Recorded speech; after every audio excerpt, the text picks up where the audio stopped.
This morning, ladies and gentlemen.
Good morning, and thank you for being with us today.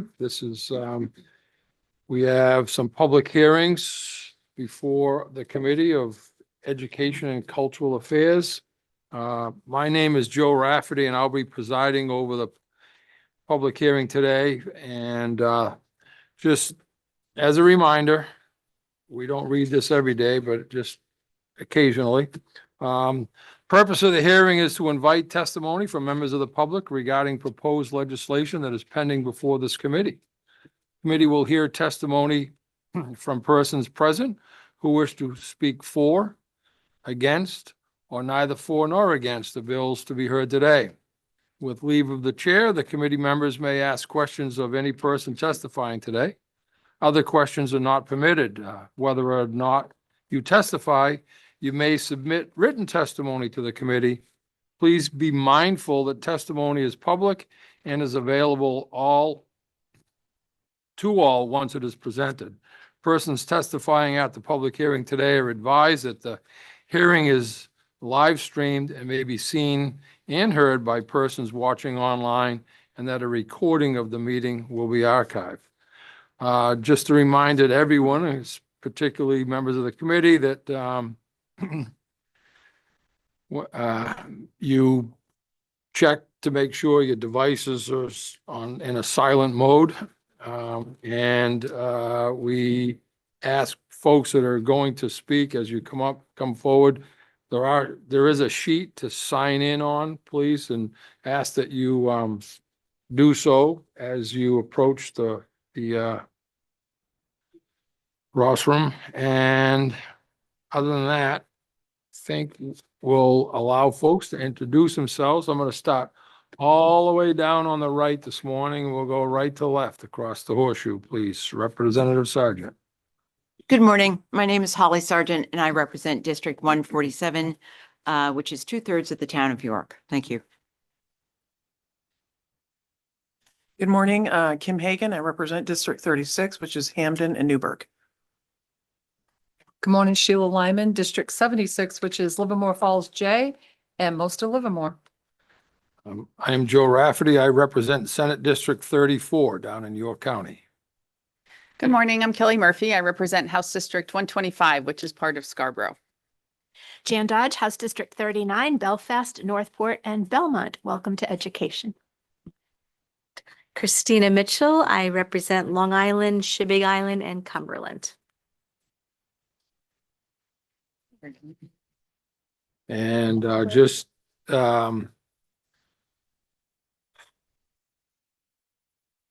lost it. All right, so the order today will be LD 2008, LD 2034, and LD 2109. And I will officially open the public hearing on LD 2008 and invite Representative Grochowski.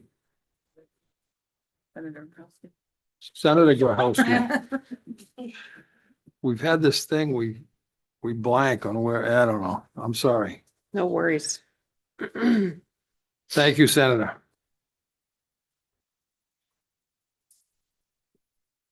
Thank you. And good morning, Senator Rafferty, Representative Murphy, and distinguished members of the Education and Cultural Affairs Committee. My name is Nicole Grochowski, and I'm honored to represent 22 coastal and island communities of Senate District 7, mostly in Hancock County. Thank you for the opportunity to introduce my bill, LD 2008, an act to provide funding to the Maine School of Science and Mathematics and clarify sending school administrative unit obligations. Firstly, I would like to thank members of this committee for your ongoing interest in the Maine School of Science and Mathematics, which I'll abbreviate MSSM, and your previous support of the school. I am here today as an MSSM graduate and also as a voice for many families in my district who have sent their students to this public high school and who are grateful for the difference it has made in their lives. It is still the case that, other than a one-time FY 24-25 appropriation of $500,000 made by the legislature 3 years ago, that MSSM has been essentially flat funded since 2017. This means its operating budget is decreasing every year due to inflation. To address this untenable situation, LD 2008 appropriates $400,000 per year for operational costs and $250,000 per year for financial aid to in-state students on an ongoing basis. Additionally, LD 2008 requests $405,000 in one-time funding for infrastructural upgrades desperately needed in the dormitory to the roof, the HVAC system, and the chimney. And I've included a chart with some more information about that infrastructure, its expected life, current age, which you'll see in all cases is at least 10 years longer than the expected life, and the cost estimate for each of those repairs or replacements.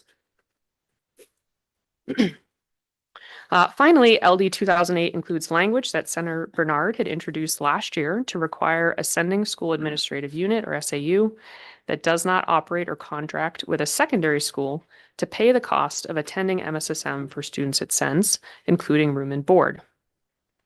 However, regarding this section of the bill, since it was printed, the Attorney General's office has flagged a concern with the unequal treatment depending on where a student is from. So I would propose to amend the bill so that these tuitioning SAUs would pay the tuition for students they send to MSSM the same way they do with all other secondary schools that their students attend, as opposed to paying the room and board.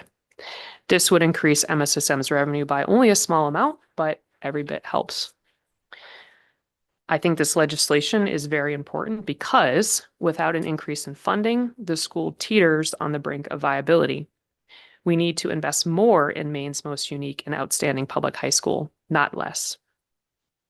I'd like to share some testimony that I delivered in January of 2020 in my first term as a legislator. And that bill was to create a general fund bond issue for a new dormitory for the school. At that time, I said, the Maine School of Science and Mathematics is a shining star within Maine's public education system. You may recall that in 2019, MSSM was ranked the #2 best high school in the nation by U.S. News and World Report. Behind this number is more than just smart kids and good test scores. This is an achievement earned by the whole state of Maine. Students at MSSM come from all corners of Maine, where they were educated in their local school districts and supported by dedicated family and community members. When they arrive at MSSM, they are met by an enthusiastic and tireless group of teachers and staff who guide them as they continue on their educational journey. This opportunity is available to any Maine student, regardless of their family's income or location, because of the investment and commitment to MSSM that the Maine State Legislature has provided.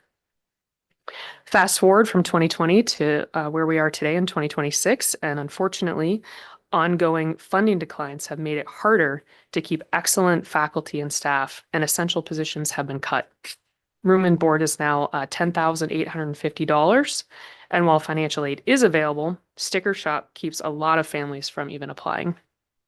I am saddened that the state has allowed the school to reach this level of financial hardship that it now faces. However, I am also hopeful that this committee and the 132nd legislature will build on the investment it made in the previous legislature and take further action to save the school. And this is some information I know I've shared before, but I think it's impactful, so I'm going to share it again. In 2020, this committee asked the school to see what it could do to help itself financially, which resulted in the establishment of an ad hoc business planning committee of the MSSM Board of Trustees. At the end of 2020, the committee shared its findings with the board and the Department of Education. I know it also shared its findings with your committee. The committee, the Business Planning Committee, compared the MSSM funding structure to 6 states' science and math public residential high schools. And I wanted to share a few slides of particular interest.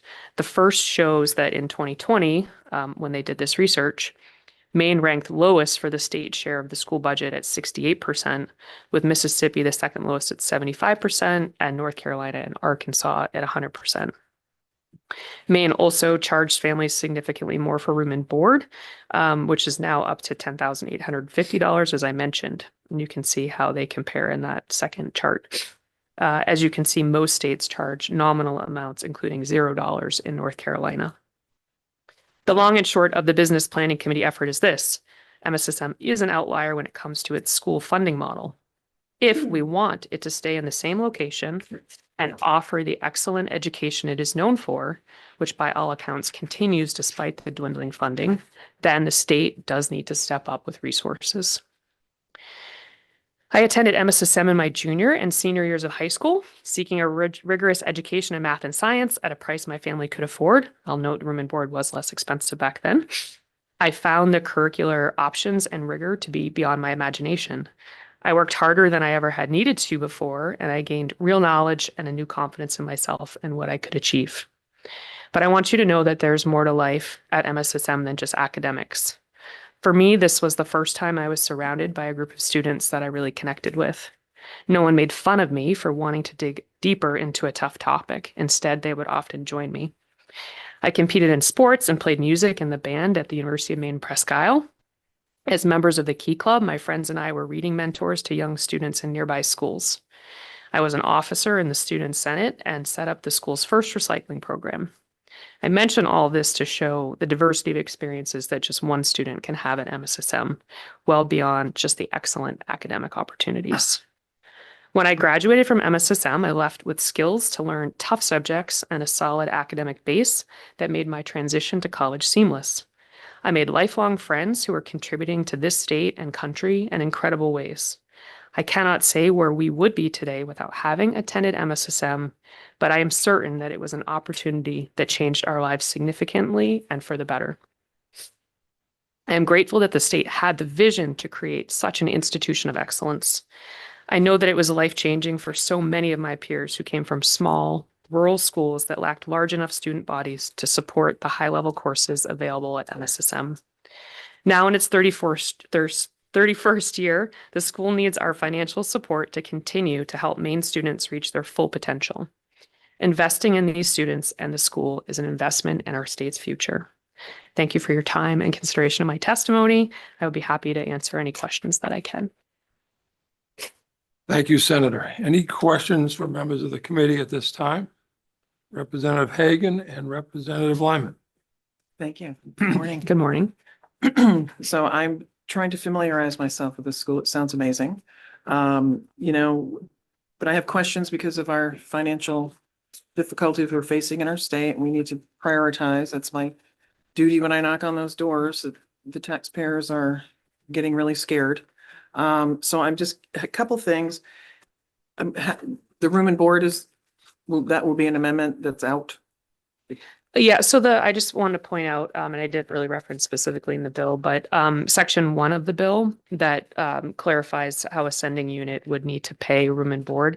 I'm proposing that we change that instead to paying the actual tuition, because right now sending units everywhere else that they send a student that lives in their community has to pay the tuition to go to that school, public school, private school. That's the norm. And so I think actually syncing that up will create less confusion and also help the Maine School of Science and Mathematics have a little bit less of a tight bottom line. So is this like an extension of a public school then? This is a public school. Correct. Yeah. So why has it not, and I'm just asking because not to be fresh, I just don't. Oh, it's know. okay. Has it not been paid in the same way as the other schools that you just mentioned, types of schools? So the MSSM is funded through like a direct state appropriation. It doesn't go through the EPS formula. So you're asking for it to go through the EPS formula? Not exactly. What I'm proposing, based on feedback from the Attorney General's office and talking with the school, is that the amount of money that a school with no high school would pay to send their student to a community that has a high school, that's in their budget, right, to pay for that student to have their secondary education or high school education. I think that amount of money should go to the MSSM for providing the education for that So student. basically, the money allotted for that student would follow them. Yes, Okay, and one more. that's a much better way to put that. One more, if you don't mind. So, and I'm looking at your need for repairs, which we've been talking a lot about that in our, Mhm. with our school construction and renovation bill that we're Yeah. trying to work out. Because all of our schools are probably in need of of this. Would this not fall under, if it's a extension of, like, it's a public school, wouldn't that fall under the state's school construction renovation? I think that's a good question for the director of the school. Just, I don't want to incorrectly answer it. I will say that because the school does not serve the local community specifically, they have nowhere to go for funding for anything but the legislature. And so where a community might decide we need to build a new school, we're going to get some state support, but we also will ask the taxpayers to chip in. We can do a bond, et cetera. The Maine School of Science and Mathematics has no opportunity to go to a community, ask the taxpayers, are you willing to pay for these repairs? And so that's a difference from the way that all the other public schools have to approach the process, but I don't know specifically if MSSM is allowed to participate in that process. So that'd be a good question to ask Thank you. after Thank you very to much. Director Constantine, of course. Representative Lyman. Thank you, Mr. Chair. And thank you. And there's so much to celebrate about this school. I recognize that. Yeah. But I do have some questions. One of them being, if I did the math right, is this $1 million plus ask annually? So the ongoing funds is $650,000. So that's the first two items in the bill that you'll see. So that will be the annual ask? That is the annual ask. And then the $405,000 is the one-time ask to make those repairs. And I think, I fully recognize what Representative Hagan had said and what we all think about in terms of priorities, but it is my hope that, especially with one-time funding requests that it's more easier to, you guys know I serve in the taxation committee and there's a lot that can be hard to estimate around the budget, and the incoming and outgoing money that I think making space for one-time appropriation feels really doable to me in this fiscal environment. And I so appreciate that you mentioned the prioritization, because sitting in this horseshoe and looking at our budget is what often makes the position you take, it leads you in the direction, or at least for me, it leads me in the direction that I go. So I need to be reminded of the number of students total at this school enrolled. For the exact number, I would ask Director Constantine, but it's, I think around 130, maybe. And of the 130, 113, got my 3 in the wrong place. okay, 113. Yep. And of the 113, how many are in-state students? Almost all, but again, I think the director would be better positioned to answer that when he testifies. Okay. And I know that the school has recently submitted its report to the committee that does have a lot of that information in it, but So I'm sure you haven't had time to review it because it just came in. And to conclude, I guess my question will be for work session. However, we can make a consideration of, where things fall for us as a committee with prioritization in a very stressed budgetary place. I just hope we can put some consideration with some facts and thoughts into that. Thank you so much. Thank you very much. Excuse me, Representative Mitchell. Thank you. Thank you for coming. Can you tell me how many students are residents in the dorm? Probably all.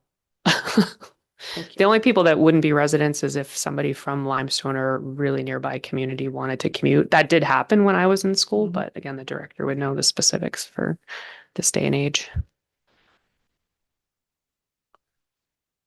Any other, Representative Hagan? Thank you. And again, I apologize for not knowing this, but are there criteria, like, do you have to be accepted? Or can any student who doesn't have that secondary school to choose from can go there? There is an application, and you should ask the director for more specifics about what that currently entails, because I haven't gone through it in a long time. Thank you. Any other questions? Thank you, Senator. Thank you very much. I appreciate it.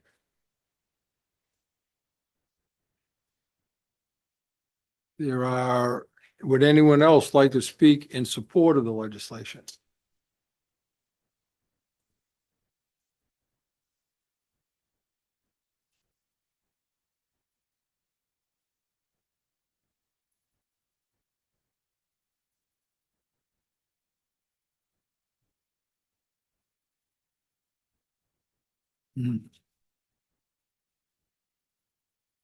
Good, my pen just ran out.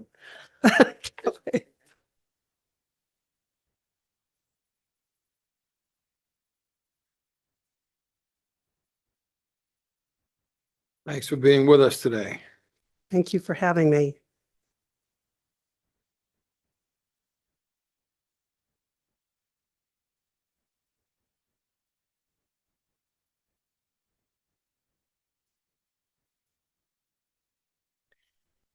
Senator Rafferty, Representative Murphy, and esteemed members of the Joint Standing Committee on Education and Cultural Affairs. I'm Senator Sue Bernard. I represent 37 communities in northern Aroostook County, which comprise District 1. I'm here today in strong support of LD 2008, an act to provide funding to the Maine School of Science and Mathematics and clarify sending school administrative unit obligations.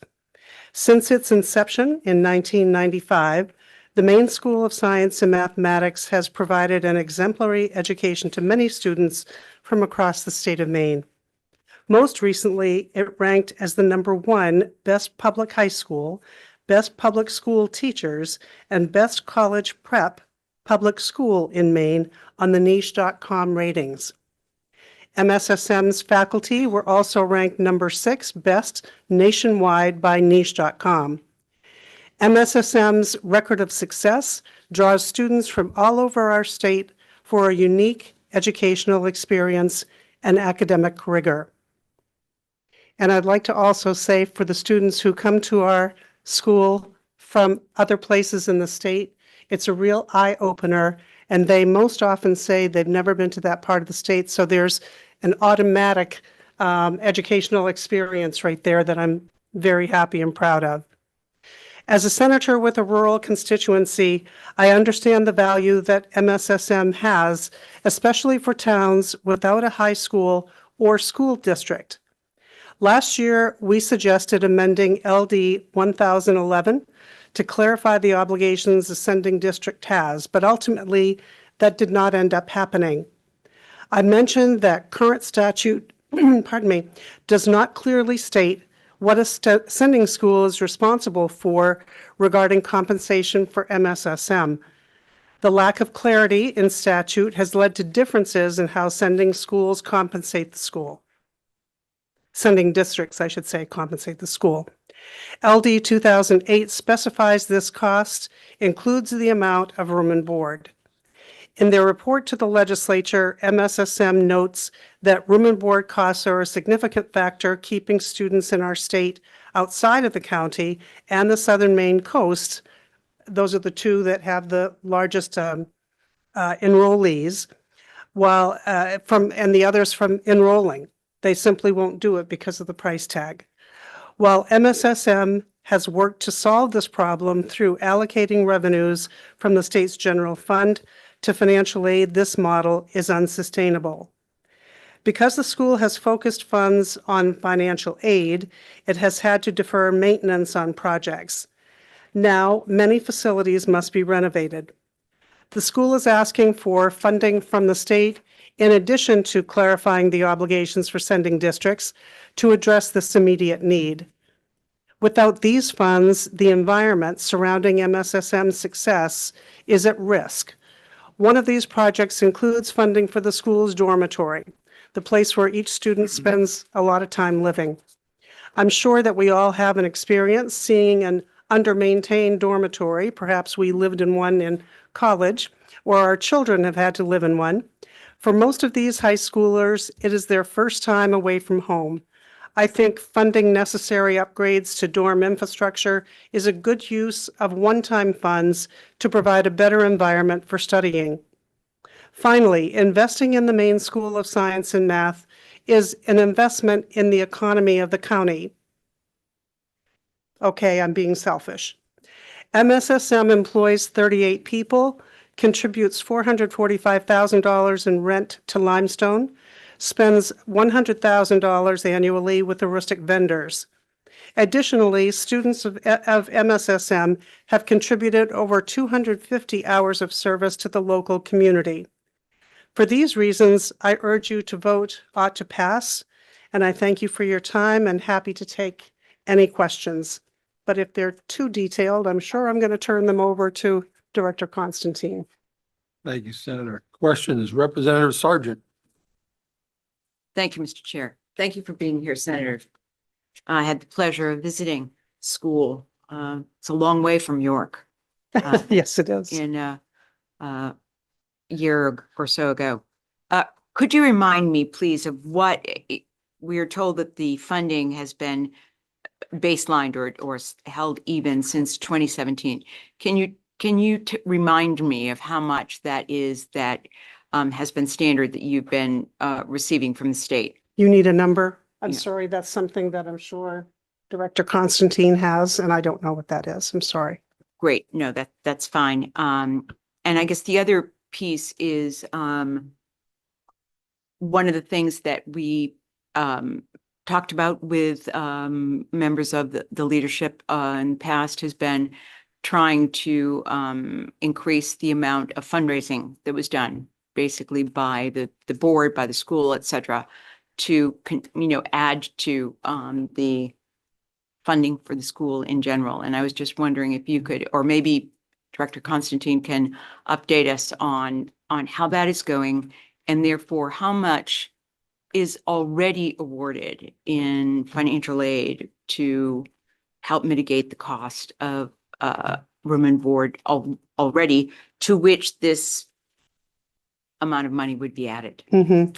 And not only is Director Constantine here, but I understand members of his board are, and they would be very up to date on how any fundraising has gone. Great. So they'd be the ones. Great. Thank you very much. Any other questions, to the committee at this time? Hearing none. Thank you very much. Thank you. Is there anyone else in the room that would like to speak in support of this legislation?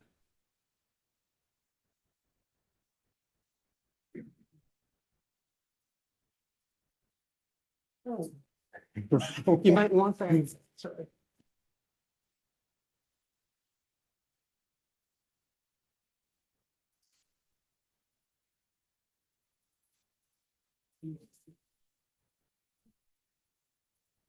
Thank you, and it looks like you might get all the tough questions. so. Yes.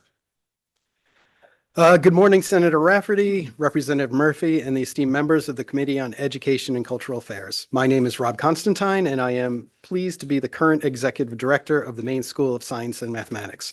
Today, I'd like to give you a chance to ask any questions about the school's annual report or general questions about the school, and also to offer my testimony in support of LD 2008 as amended.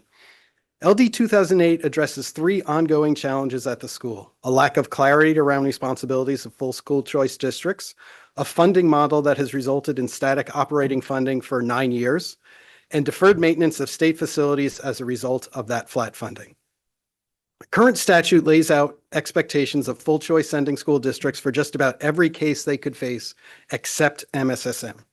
Title 20A, Section 5805 includes specific direction on how tuition calculations for other public, how the districts make calculations for tuition payments for other public schools and private schools.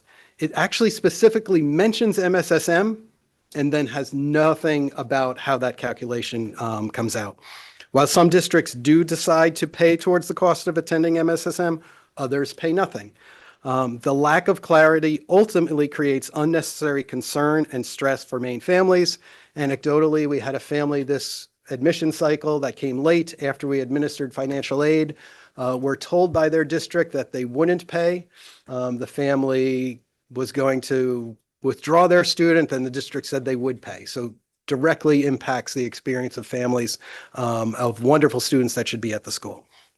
While MSSM continues to deliver amazing student outcomes, each year of flat funding actually represents a decreased state investment in educating Mainers when the impacts of inflation are taken into account. The request for additional financial aid funds and ongoing operating funding are not desired additions. Let me be clear that they are merely a way for the state to make some attempt to return to the relative funding levels of 10 years ago. Each year, MSSM continues to deliver on our mission and the promise the state made to students and families 30 years ago.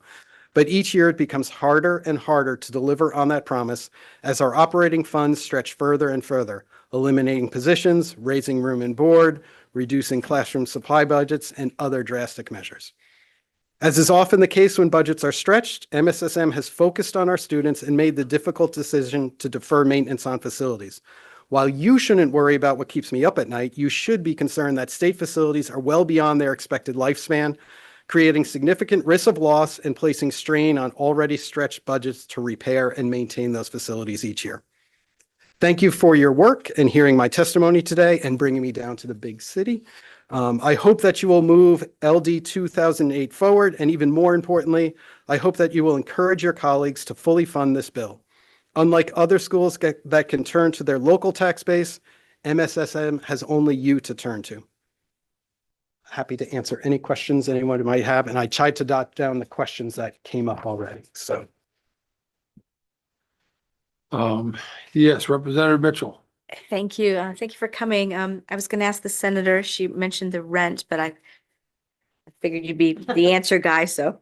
There was a reference to $445,000 in rent to Limestone. Can you tell me, does that mean some of the schools buildings are being rented, or all of them, or how is that Sure. working? So when the school was founded, the Limestone Community School was there and the elementary school were there. The school received the elementary school and renovated it to serve as a dormitory. The academic space stayed with the town of Limestone, and we leased from them, and that's where our academic space is located.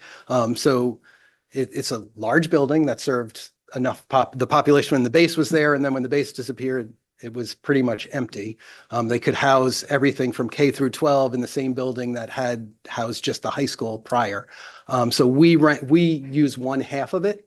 And then the elementary school uses the other half. We share some of the facilities, the gym, the auditorium, the library, and the cafeteria. Thank you. Any other questions? Yes, Representative Hagan, Representative Dodge, follow. Thank you.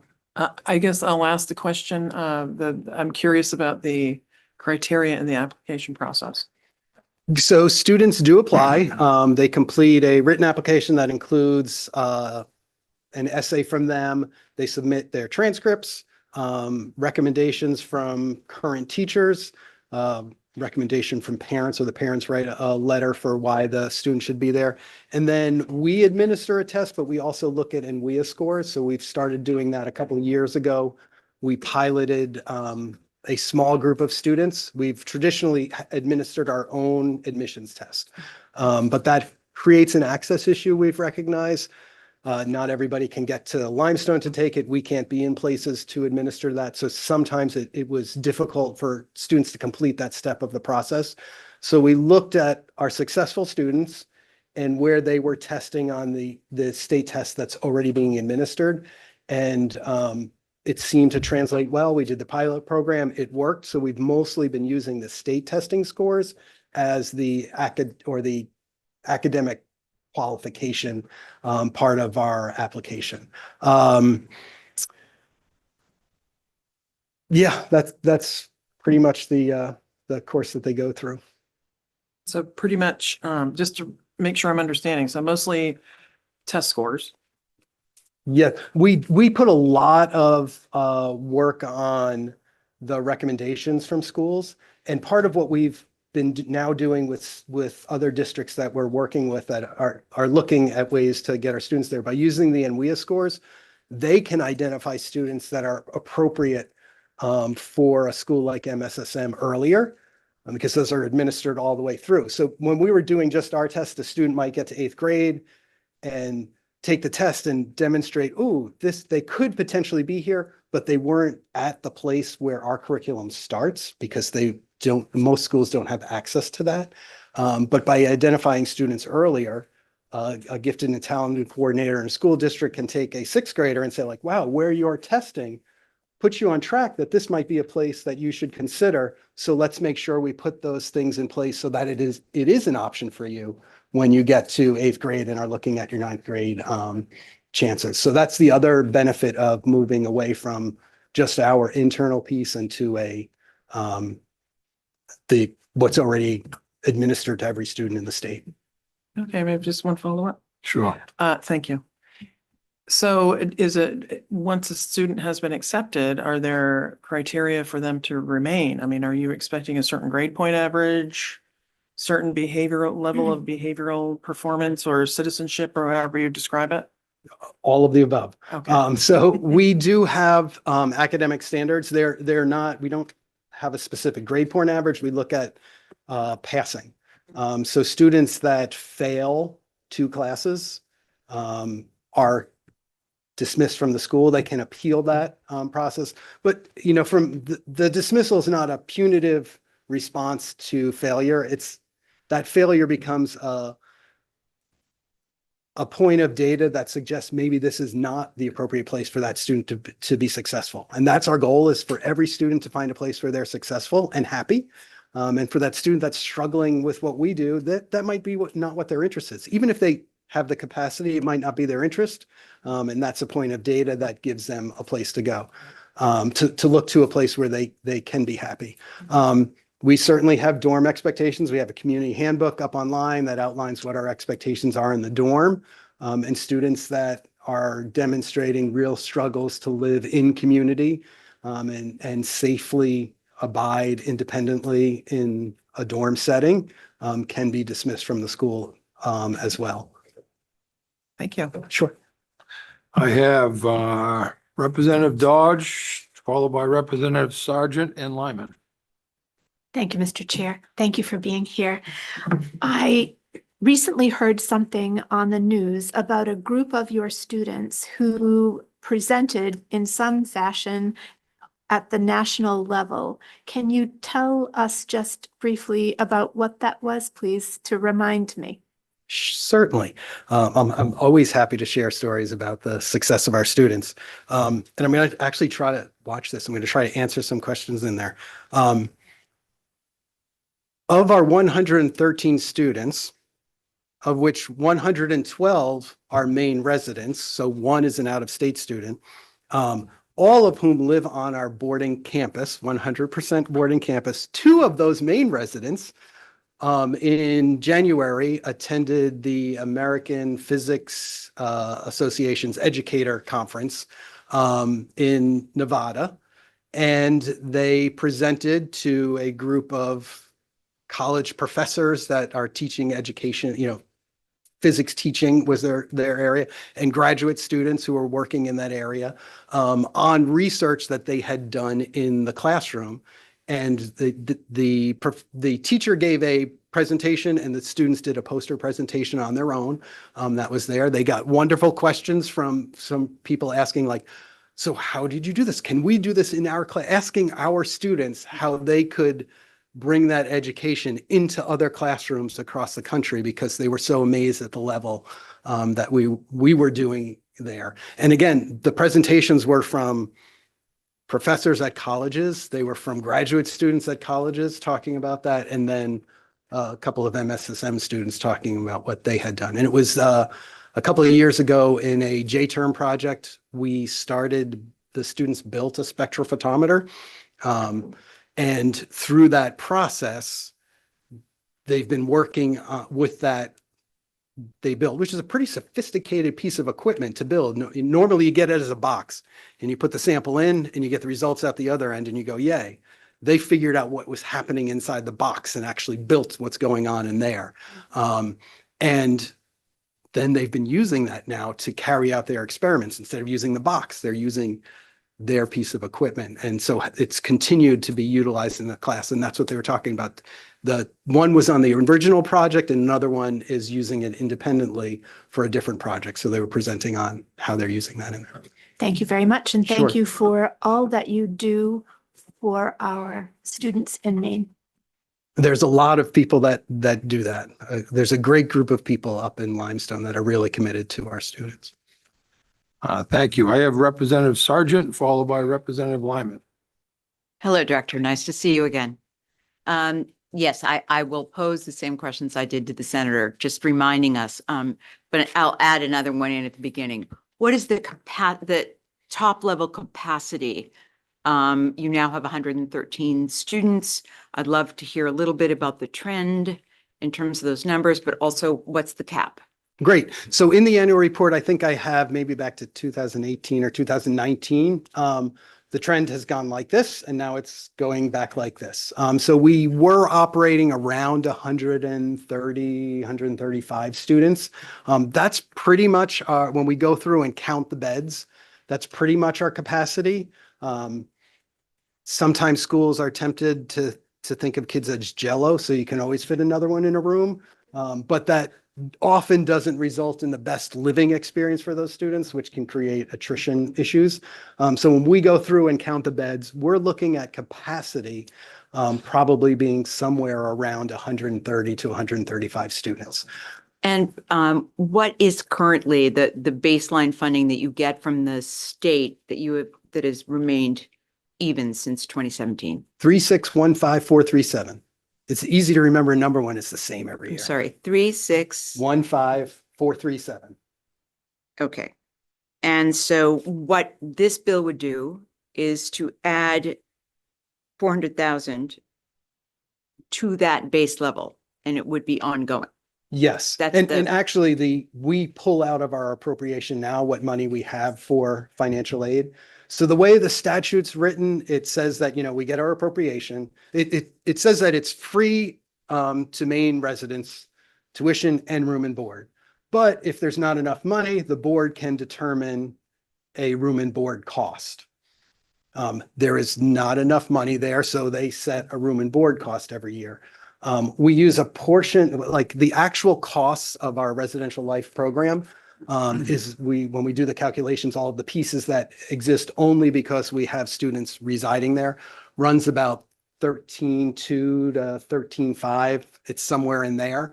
So we're subsidizing a little bit already of that room and board cost using our appropriation. And then the other, about 10% of our appropriation right now goes to financial aid.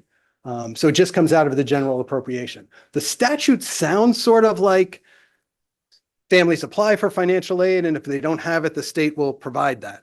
But there's not financial aid money. We have to try to figure out how to do that. So we set limits on it, and I'll be honest, like families will go through the process and complete that. And if we met all of the aid, we wouldn't be operating because we would not have enough of our appropriation to actually put into operation. So we try to be as generous as possible as we can with that number. Do you know what percentage of your overall students now receive some financial aid? Yes. So our discount rate is about 25%, and our overall number of students receiving aid is only slightly higher than that. Many school, if you ask around school, like private schools, what they're seeing in financial aid trends, they call it the barbell effect. People can pay or they can't pay anything. It's very hard. Like the group in the middle doesn't seem to show up very much. I think some of it is those folks know they might not qualify for aid, so they don't bother applying, or they don't bother applying to the school. And families that look and say like, oh, there's financial aid. We know we're going to get financial aid, they'll apply. And families that say, oh, we don't need financial aid, they'll apply. So you tend to see folks on the margin. So we're probably about 35% of our students that receive financial aid, but 25% discount rate. So most of it goes to most of those students are getting almost full aid. Okay. And I apologize for not having read the annual report. I apologize that I don't get it to you I like, am, you know. no, I was, I'm embarrassed. So finally, could you say a little bit more in, I think Senator Grahowski's testimony, there was an issue about staffing and retaining teachers and how the strains on the budget have affected that. Could you say a little bit more, and also let us know how your scale of funding of teachers compares to what public school teachers in Limestone basically are paid? Sure.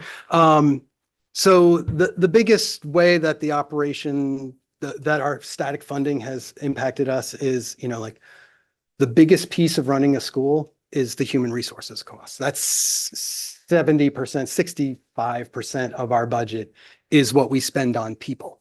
Then you put food in that, like there's very little discretionary spending that we have. We got to feed the kids, we got to keep them warm, and we got to pay the people.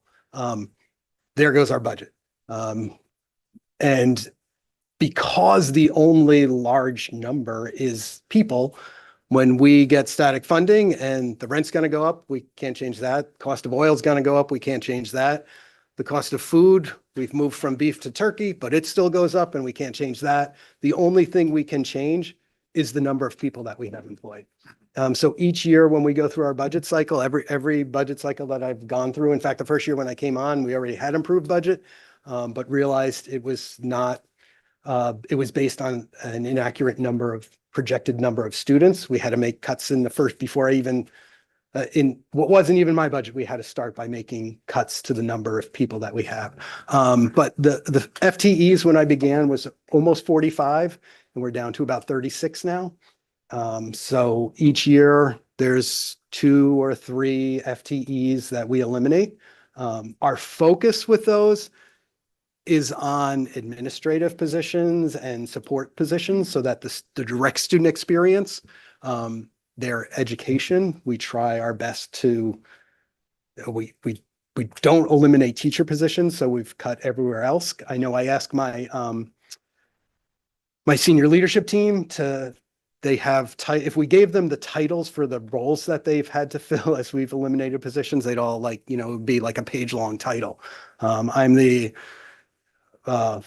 chief financial officer, the dorm maintenance person. We all clean the bathrooms at night. We eliminated our cleaning contract, and we have the kids and the AOD, the administrator on duty each night, do the cleaning to try to create some savings. It's a great learning experience for the students. Publicly, it is a great learning experience for the students, and that is the sole reason we made that decision. And we happen to realize savings by doing it.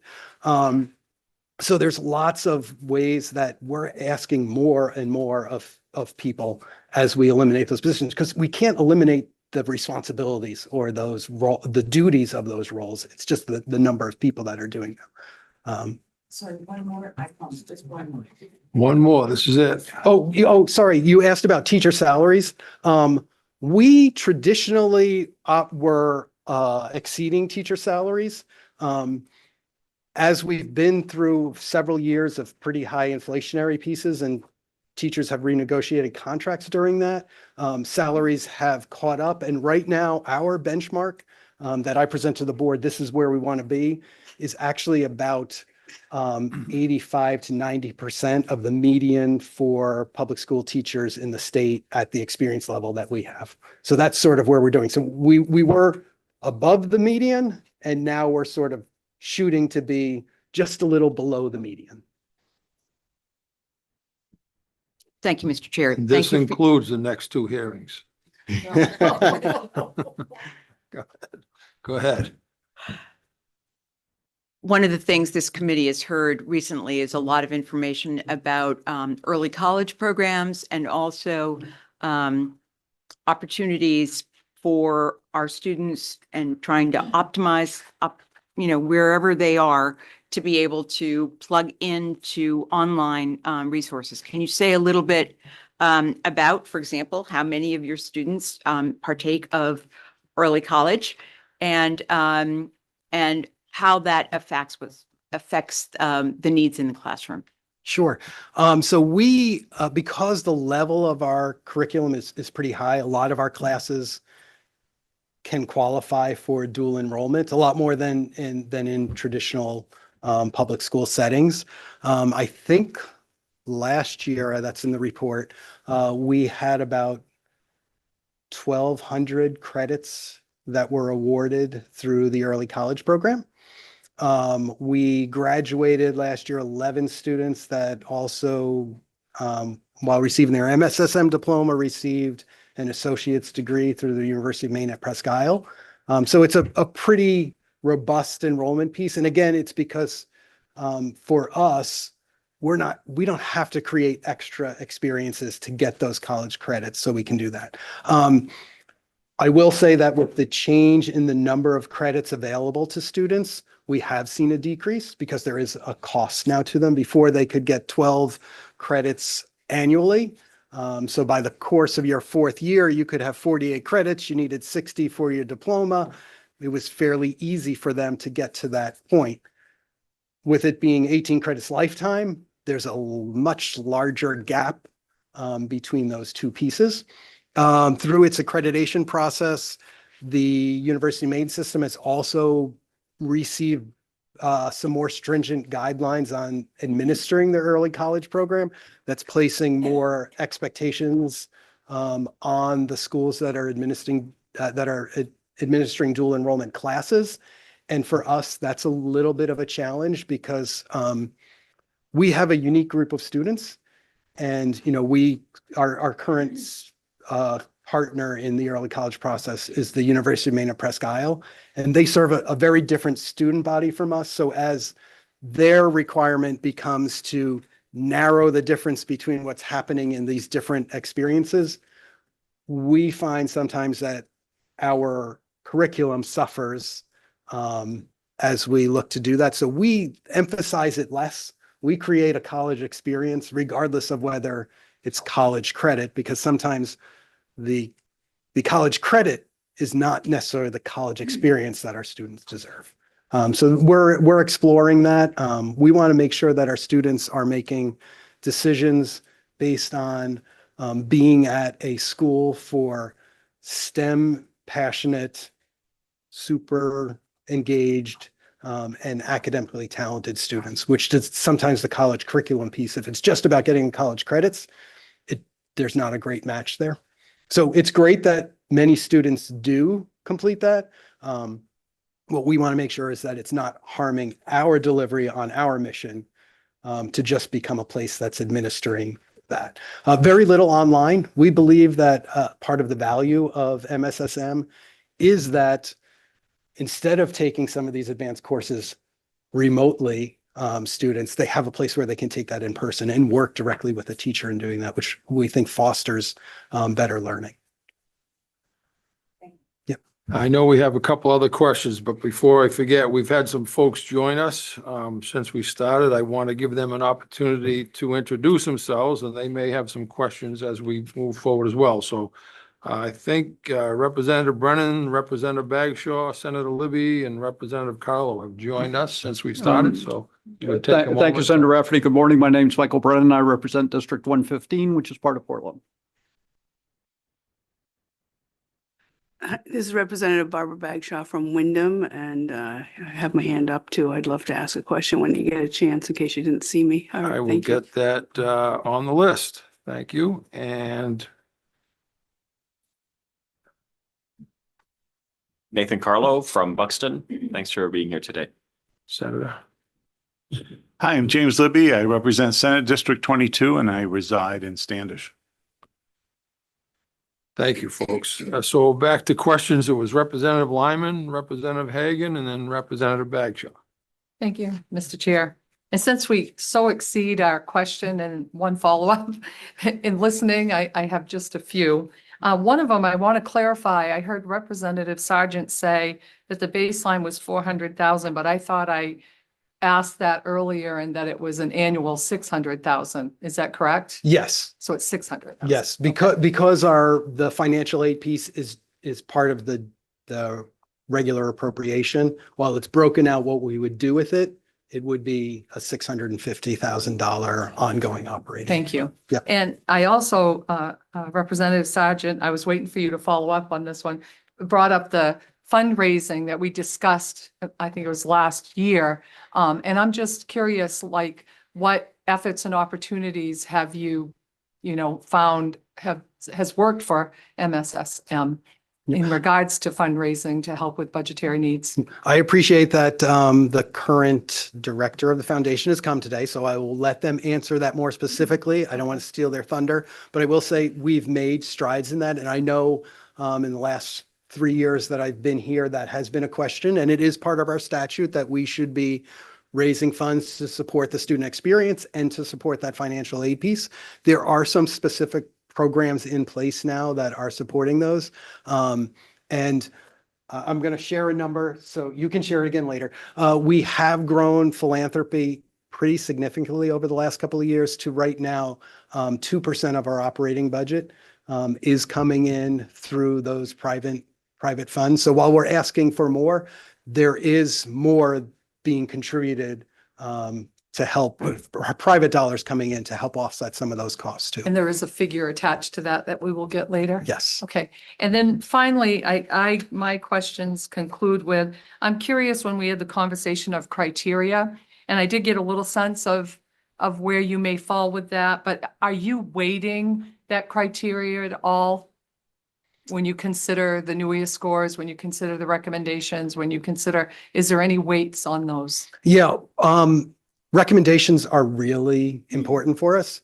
So we start from sort of, does it suggest that you have the academic qualifications to do that? So the testing scores are sort of a starting point. But even the range that we've looked at and seen kids be successful is fairly broad. So those, where it comes in is the student really willing to do the work? Are they in a spot in their life where they are able to take on some of the independence that comes with the school, which is an important part of our program, an important part of what they're learning there.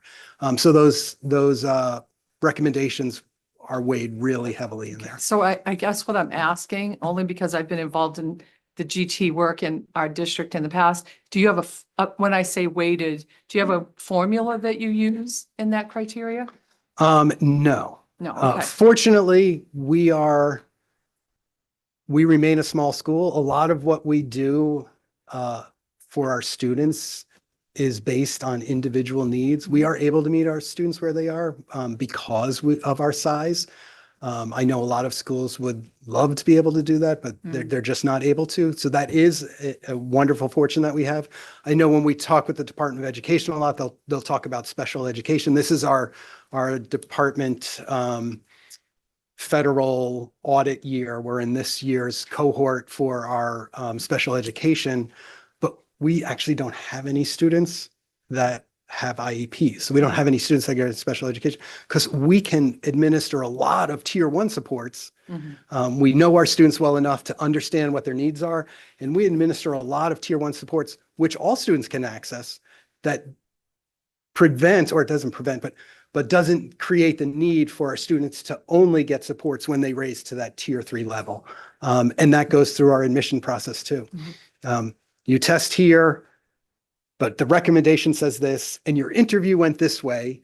And when you sat and visited a class, the teacher noticed how passionate you were about it. And that person is who we accept as opposed to any sort of that, because, again, we're bringing in 30 to 40 students a year. We're seeing 70 to 80 completed applications a year. So we can really dive into that. We have an admission review committee of our enrollment office, some administrative people, our school counselor, and teachers. And so in conclusion to this, when you look at your enrollment, are all of your students, or what is the percentage that are identified as, and though I have a personal and professional difficulty with this term, GT, what percentage are considered GT students within their public school system? I really couldn't tell you because we don't pay much attention to whether they're in that, because who is qualified, that depends on the school's resources and how they're administering that program. So we don't really know if students are gifted and talented in their school program. So I heard reference to that earlier. So then how is it determined that they get recommended or pursue the MSSM? So school districts that have receptive guidance or gifted and talented coordinators, and those positions are actually disappearing, and we're seeing them taking on different roles anyway, that are interested, we will tell them these are the scores that students are successful. And then we leave it up to them if they've identified a student. We don't see the students in WIA scores until we administer them. Or they submit them as their application, their most recent ones. But this gives schools that have gifted and talented programs or whatever program they offer to students that they're seeing could accelerate their learning, a way that they could identify students that might be appropriate for us. Great. Whether they're in the gifted and talented program at their school, that doesn't really matter to us, so we don't really track that information. Thank you so much. Sure. Representative Hagan? Thank you. One of my obstacles from being pretty new is understanding finances. So I don't, are you the finance person I should ask? I know the or- finances. Okay, so I'm just trying to, because I'm not familiar, your school sounds amazing. But as I had stated earlier, we have to think about finances. So am I understanding that currently you receive like money yearly from the state? Yes. So we are a line item in the Department of Education's budget that that becomes part of the governor's budget. But now, and so this bill proposal is you're asking for a yearly increase, but you had talked about needing statute to guide the sending districts. Yes. So how does that fit in? So right now, students that come to the school, it's tuition free. So the board does not charge tuition. We charge that room and board piece.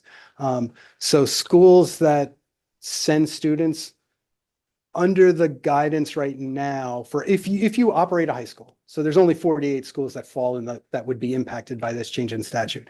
If you operate a high school, you send a student to MSSM, they come off your count. But you also don't pay anything for them because the state absorbs their tuition costs and the family is responsible for the room and board costs. There are some districts that do not have that contract with the school. So we're not going to ask them to double pay. You have to have a contract and maintain that contract and the costs associated with that, and then send a kid to MSSM and pay for them to go there because you've already paid for them in that contract with the school. Or if you're operating the school, you've sort of already paid for that student. But there are districts that pay for students to have full choice. And right now, some of those, there's no clear guidance for them. It's very clear, like if we're a school and we're going to send them to, we're from, I'm trying to think of, the Blue Hill is a sending district. We're going to send a student to George Stevens. George Stevens is going to send us a bill for $18,000. Ooh, we got a kid into MSSM. If they go there, we don't have to pay anything because there's no tuition, though the family has to step in and pay the relative cost of attendance there. So what this bill does is says that school districts that have full choice, one of those 48 9 through 12 towns, are responsible for the same money they already have to pay for every student to actually send that along to MSSM so that there's some responsibility of the state actually still continuing to own their student. Right. So I mean, if they didn't go to your school, that money would follow them to another school. Yes. So Yeah. you're asking for that in addition to the additional $650,000. You're Yes. asking for that money to follow the child plus receive what's coming from the state with an additional amount. Yes. Okay. We're not asking for the money from that. We're asking for them to be responsible for it. And since it offsets tuition, a lot of times what we end up doing is having to financial aid those families. I can be honest, most of that money will probably be redistributed as financial aid. So it won't increase salaries. It won't do any of that. It will make it easier for families in sending districts who right now, if the sending district says we're not going to pay anything, the family is fully responsible for that room and board costs, and we don't have enough financial aid to administer it. Now we would have a higher amount that could be put towards financial aid, and some of those students who come from sending districts might actually come, or another student comes from a rural area could attend because they qualify for aid, and we now have a little bit more money that comes in Which there. the aid, I'm assuming, would go toward the room and board. Yes, yeah. Right. So that was the flag from the Attorney General's office, was we had just said the cost of attendance, which could include room and board. But that was concerning language because it could make, it's differential treatment for a student from a district that does have a high school and a district that doesn't. So they said, rather than room and board, make it tuition. So they would contribute towards tuition, which could be used to offset the cost of room and board for that family. Most of those sending districts are pretty rural. And when we do see applicants from them without financial aid from the school or the support of the town, they would not be able to attend. Thank you. Yep. Representative Bagshaw. Thank you. Thank you for being here. I am looking at this bill. I like that it actually has minority members supporting this bill. And it feels like school choice to me, or something that I've brought in members of school choice bills that the majority of this committee rejects. So while I love the idea of this, I need some help understanding. I mean, there's 113 very lucky students that are allowed to attend this school. What I need to come to grips with is, why are we not advocating for all students to have this type of experience with academic excellence in math and science? Can you help me resolve how I can say yes on this bill when there are so many other students that are so deserving of the same education?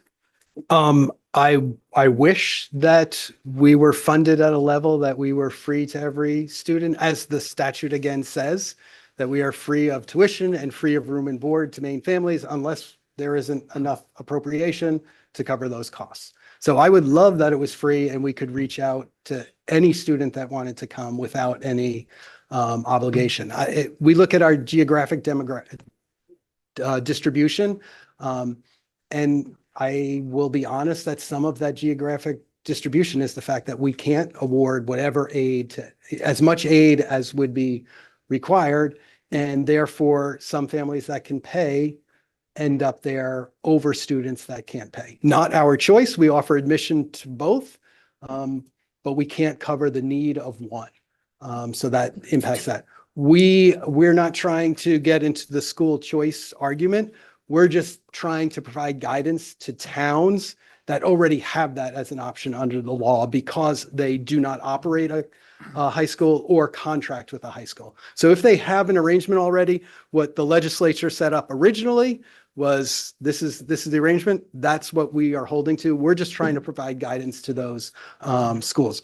Part of the reason this came up was we did have a district with a family that applied is a choice district. And I shared earlier, the family got conflicting information from the board about whether they would pay or not. And the student was actually going to withdraw. And then the school board decided to pay. And when they reached out to the Department of Education for clarification on their question was like, I don't think we can pay you because you only charge room and board. And I was like, well, I know some districts that do pay us, so I don't know what it means. They reached out to the Department of Education. The Department of Education sent them to us for clarification. So the two parties that didn't have the authority to give clarification were sitting there trying to figure out, I don't know, legally, can you pay us because we're tuition free and you can't pay room and board, or you're worried about paying room and board because what precedent will that set for all of the other pieces? So that was the reason last year that we worked with some folks to have that come up. We clarified that language a little bit. We got some better clarification from the Attorney General's office about what would be the way to accomplish that wouldn't obligate either the state or individual districts to additional costs. And this is what we came up with. Thank you. I follow up. Yes.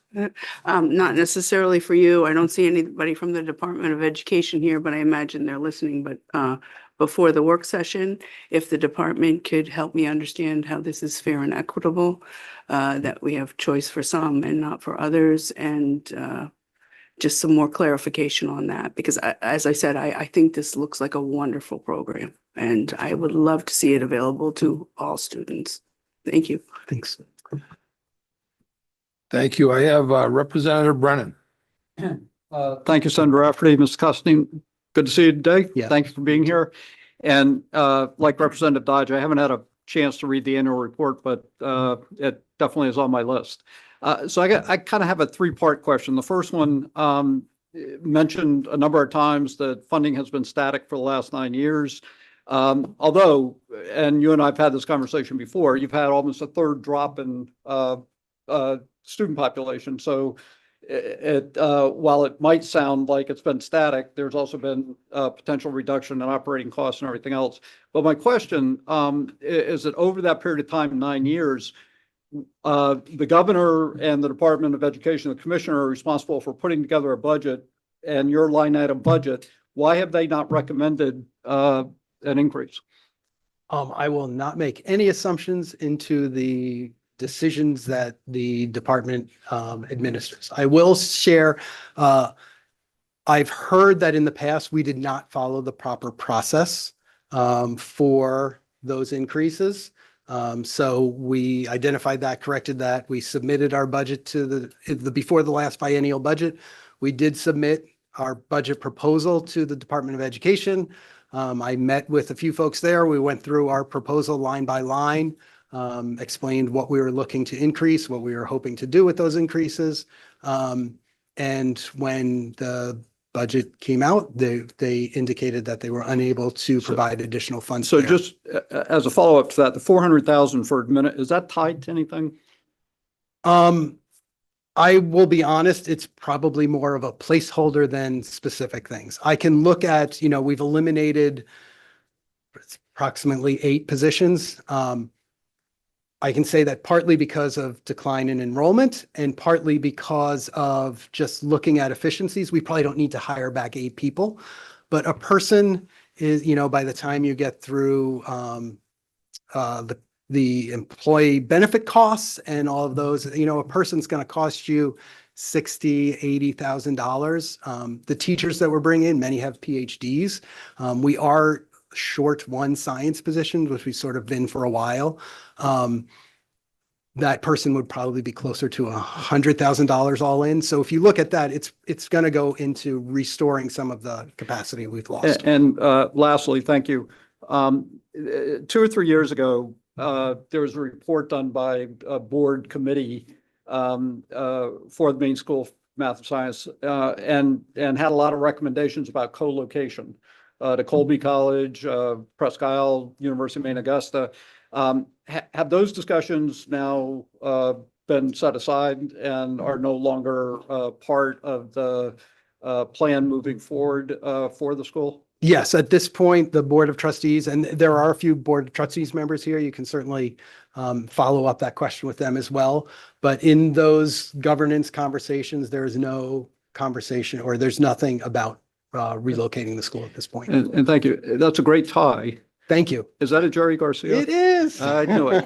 I knew it. Representative, you had another question. Representative Lyman. Thank you, Mr. Chair. I just want to make sure I'm dealing with the right numbers in my head. I thought I heard you say earlier that the baseline for the budget for the school annually is 3,615,437. Yes. Is that correct? Yes. And this bill is asking for another 650,000 annually to be added to that, which would be just over 4 million, Yes. correct? Yep. Okay, I just. Sorry. No, you didn't. I just wanted to make sure I was dealing with the right numbers. Yes. Thank you. So we have our appropriation, which is that 3,615,437 number, and we're asking for this to be that portion to be ongoing. The portion to address the deferred maintenance would be a one-time charge. We'd address those projects, and then go there. That's not built in to that figure that I just gave. Right. Right.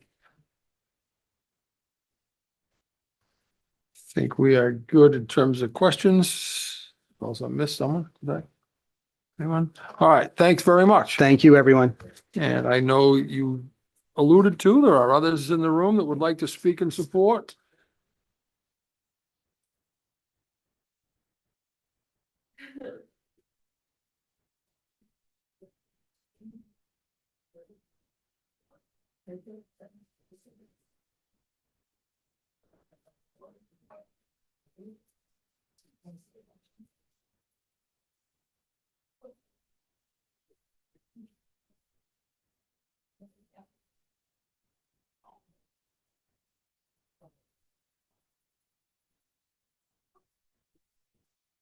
Thank you.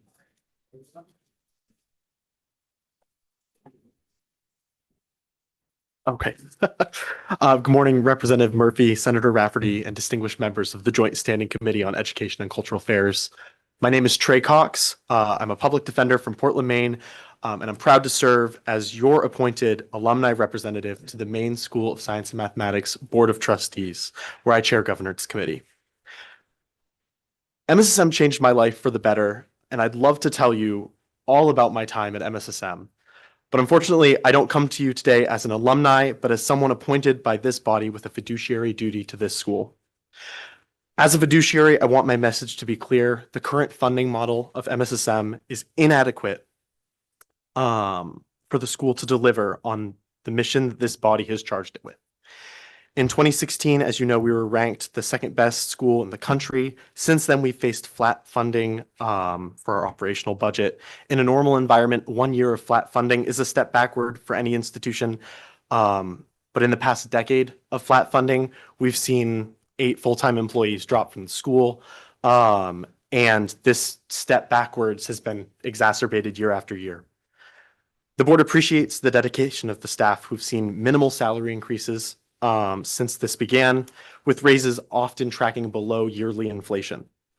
We are appointed by the state, but we're becoming embarrassed to force the school administration to continue to develop a budget each year with no increase in funding, and to continue to expect our highly qualified, I believe a prior testimony indicated the 6th best faculty in the country, to continue to deliver on a mission so important to the state's future, without showing any additional financial incentive for these individuals. Unlike other school districts in the state who have access to a local tax base, MSSM is a public school, and our only source of increasing funding is you. Our statute wisely indicates, as Mr. Constantine alluded to, that this school is free of tuition and room and board, so long as sufficient funds have been appropriated. Currently, our funding is far from delivering that statutory promise. That promise was changed. That statutory guidance was changed without an additional funding being given to the school for that purpose. Currently, as we discussed, room and board sits above $10,000 per head, which is not an amount that most families in the state can cover. This does limit access for students, especially those in financially challenged rural districts where the need for an experience like MSSM is even more vital to our youth. Last year, we spent around 10% of our state appropriation on financial aid, but even with this investment, we can no longer meet the full amount of aid that's necessary for all of the families that qualify. Deserving Maine students are unable to access the quality education that could change their futures and future generations' trajectory and better the state as a whole. Rather than being a tool that erases socioeconomic disparities, the room and board we are forced to charge by our funding model becomes another means of concentrating opportunity to those who can pay this rising cost. In addition to this already substantial geographic disparity, some districts in the state contribute towards the cost of their students attending MSSM, but others do not. This places a further burden on families in those districts that may need access to MSSM the most. It is time that the state recognizes the opportunity that MSSM should be providing to all Maine students, and we humbly request that you pass LD 2008 and fund it accordingly so MSSM can continue to deliver on its mission. Thank you for your time this morning. I'm happy to answer any and all questions about MSSM, my time there, any questions you may have for someone on the Board of Trustees, or any other questions this body seems fit. Thank you. Any questions at this time? Let's see, Representative Lyman. Thank you, Mr. Chair. It may not be for you, but for the work session, I'd be really interested in knowing the student staff instructional ratio. I don't have an answer for that exactly today. I do know we have a pretty good ratio as far as I believe our full-time employees are around 38. It's about 36. 36. 17 teachers. Additionally, we have our residential instructors employ our residential curriculum. So the numbers aren't as clean cut as they might be in a lot of schools, but I think it's a pretty good ratio for the experience that we're offering our students. And I'm particularly interested in, like, you know, in a syllabus, when you look at what the different offerings are and the staff and the ratio to students being instructed in that situation. And obviously it's going to vary, but I'd still be interested because it's probably going to look different from content to content potentially. It certainly does. And I think our curriculum tends to get smaller as people get to the higher levels. Like we have some very high level math courses. Those aren't accessible to all students because of where they come into. And so those programs are going to be smaller, but certainly it ranges. Thank you. Thank you. Representative Dodge. Thank you, Mr. Chair. Thank you for being here. My first question is, did you participate in meeting with the Department of Education to help them understand your need? And what was your reaction or thought when they did not seem to be willing to address that, please? I did not I did not participate personally. I think it's disappointing. I think MSSM really does serve a population that would be very difficult for a lot of schools to serve. It would be impractical for all of the schools around the state to hire, high-level calculus professors, high-level science professors for students, for a 1 to 2 to 3 student population that otherwise that person is going to be overhired for a position that they're not serving a majority of their students. MSSM provides cost savings to the state, to the Department of Education, by providing an opportunity to those students that would benefit from that without having all of those individual schools have to hire those individuals. And so I hope going forward that that can be our route to increased funding instead of bills in front of this body. But at the current time, this is what we have. A follow-up, if I may? Yes. Thank you. What question do you wish we would ask you that perhaps will not be asked? The question would be, how many people do you see coming back into Maine after graduating MSSM? I'm in contact with over half of my graduating class, a majority of which has moved back to Maine from undergrads that were out of state. I see a lot of them in public interest positions, in positions where they really are giving back to the science and technology community. And I think that is something that the more we can invest into MSSM, the more relationships that we can build by bringing students into this community, the better we can serve this state going forward. And the second question is, it's called the Maine School of Science and Mathematics. What about humanities? I'm an attorney. There are many teachers in English language arts.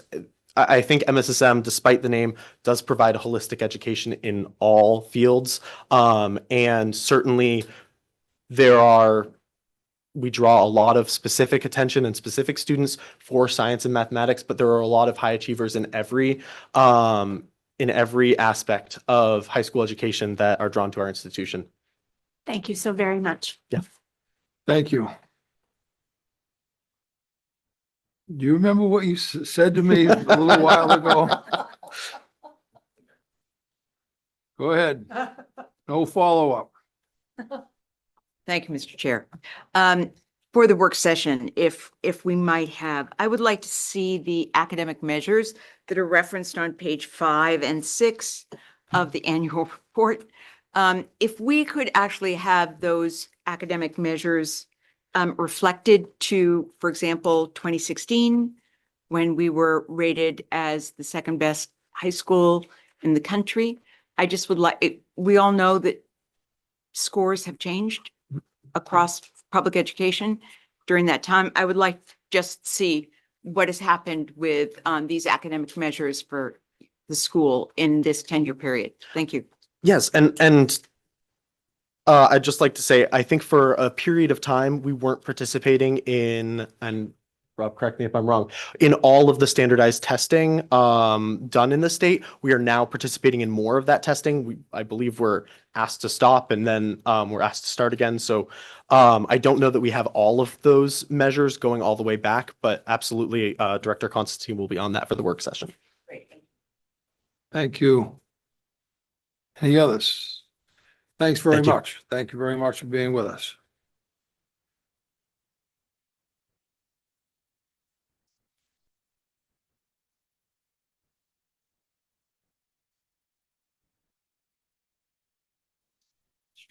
Sure.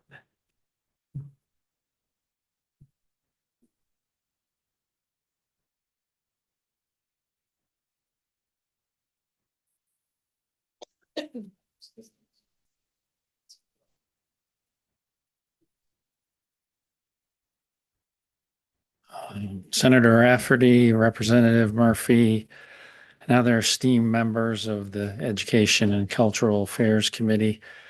Thank you for allowing me to address you. I am a trustee of the school. My name is Craig Cunningham. I'm from Kennebunk. I've interviewed through you or some of you in 2021. So my message is, or our message is, we appreciate the foresight of the legislator in establishing MSSM to address a real need in the state educational landscape and to retain vitality in an area devastated by the withdrawal of federal funds. MSSM has delivered for the state students of access to a nationally recognized education and go on to become leaders at our flagship state university. But that mission and success is in jeopardy.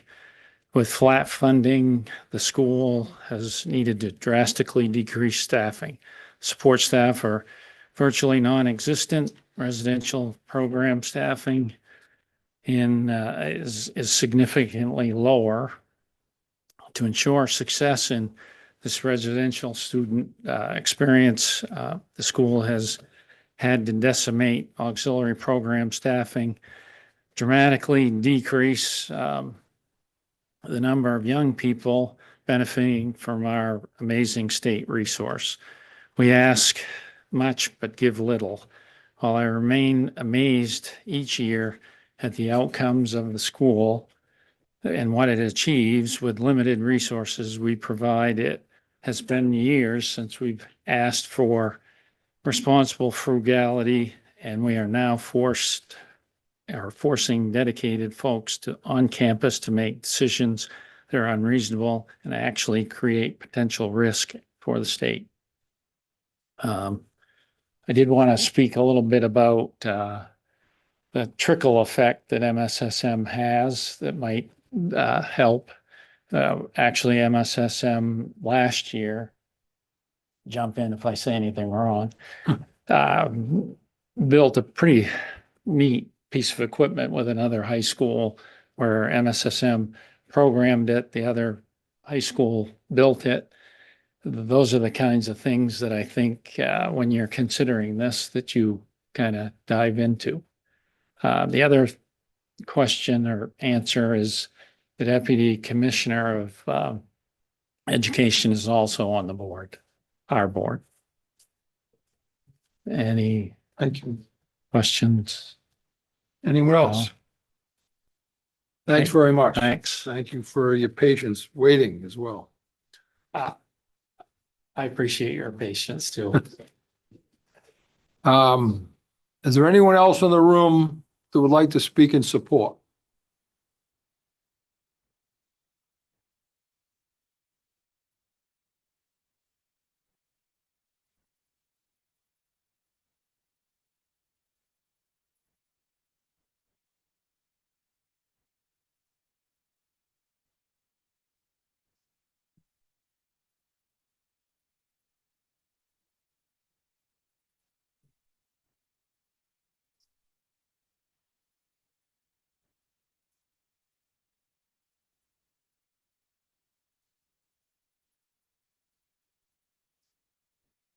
Thank you.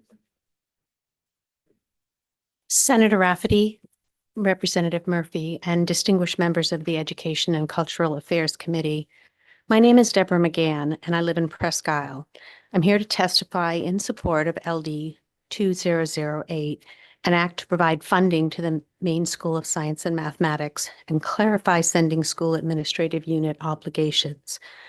As an alumni parent former MSSM staff, and current executive director of the MSSM Foundation, I would like to express my gratitude for the opportunity to speak to you today about the foundation. And there have been some questions. Since its establishment over 30 years ago, even before MSSM opened its doors, the MSSM Foundation has worked tirelessly to enhance the educational excellence MSSM provides to some of Maine's most talented students. Our alumni are now stepping forward. Graduates from our pioneer classes, after investing years in their own education and careers, are now positioned to give back to the institution that transformed their lives. They're demonstrating their gratitude not only through financial contributions, but also by volunteering their expertise on the foundation board, where they now hold key leadership positions. The results speak for themselves. With alumni at the helm, the foundation has achieved remarkable growth. Our program expenditures have increased fivefold, from a 3-year average of $33,000 to $190,000 annually. The centerpiece of this growth is the Penguin Fund, an annual giving program that now provides nearly 2% of the school's operating budget. This is just the beginning. Many of our graduates have spent as much as a decade in post-secondary education and are only now reaching their peak earning years. Yet, in this past year, over 10% of our alumni and their families contributed to the foundation, an extraordinary participation rate that reflects the profound impact MSSM has had on their lives. However, private philanthropy cannot do this alone. While the foundation is confident in our ability to continue growing support, we cannot replace state investment. The margin of excellence that makes MSSM a nationally recognized institution depends on adequate state funding. We respectfully urge this committee to vote ought to pass on LD 2008 so that together, through the partnership of public investment and private philanthropy, we can ensure this vital educational resource continues to serve Maine students and prepare them to contribute to our state's future. I'm happy to answer any questions. Thank you. Any questions from members of the committee? Representative Dodge. Thank you, Mr. Chair. Thank you so much for being here. My question is around your efforts to inform and request support from businesses who have benefited from MSSM students who have come on board. I'll just stop there, please. All right.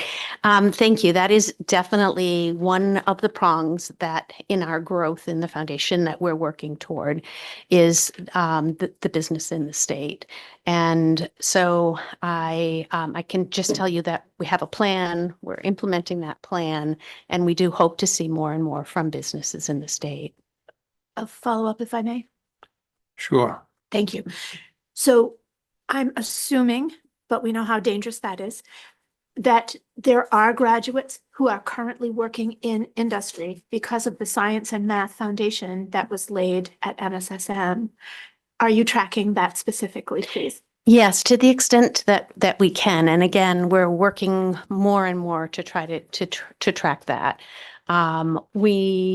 According to what we have for records, more than half of our alumni are in the state.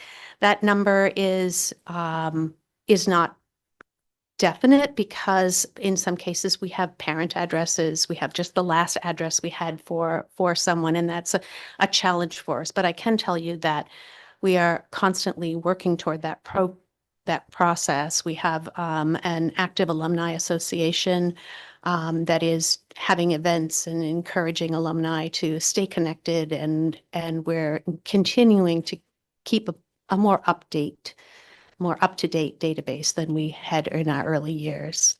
Thank you. Any other questions? Not hearing any. Thank you. Thank you. Is there anyone else that would like to speak in support of the legislation?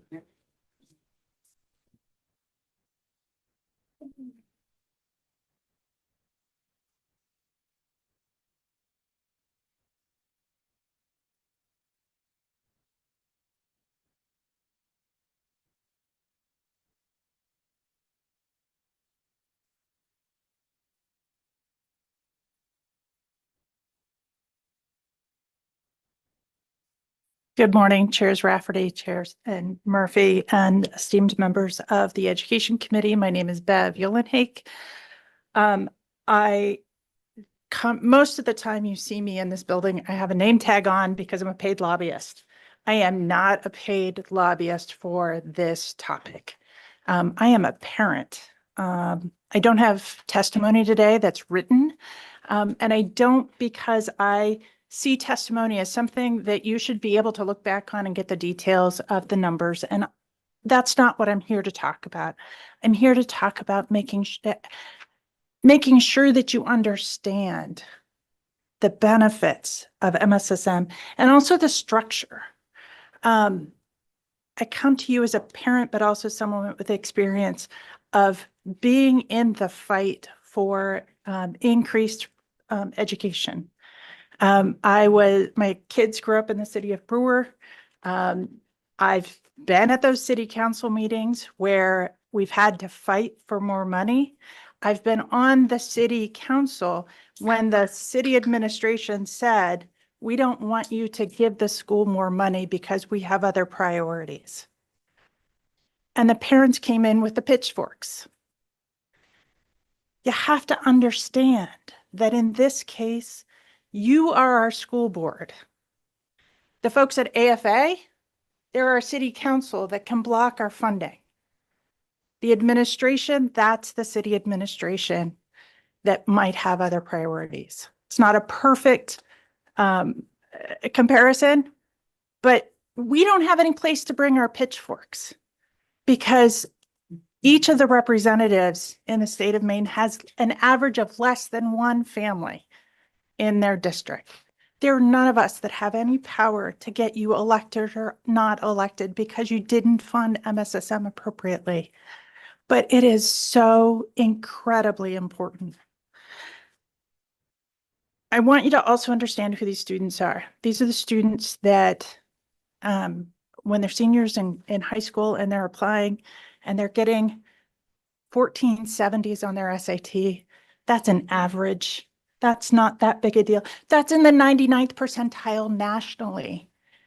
They can't get that same education in their sending schools. My own kids who went to Brewer, if they had gone to Brewer for high school, my son would have run out of math classes by the end of his freshman year. Brewer is not a small school. Now think about the kid that lives in Dexter or lives in wherever, in any of your communities. Most of you are rural. You understand that they don't have the ability to hire the same level of instructors that we have at MSSM for our students. I can't even begin to tell you how important this is. And when you look at it economically, you're talking about the money that we're talking about today is less than $1 per person in the state of Maine. When you think about what they bring back in, and you think about these students are our next Habib Doggers, think about how much money that brings back in when they come back to the state of Maine. This is an investment in our students. This is an investment in the state of Maine. And I beg of you to fund it appropriately. And if we really, Sean's here too, if we need to bring the pitchforks, we can bring the pitchforks. We know it's not going to matter. We know we have no power. You have all the power. Please use it. Happy to answer any questions about my experience as a parent. I think you have all the details on the numbers. Thank you. Any questions? Thanks very much for being with us today. And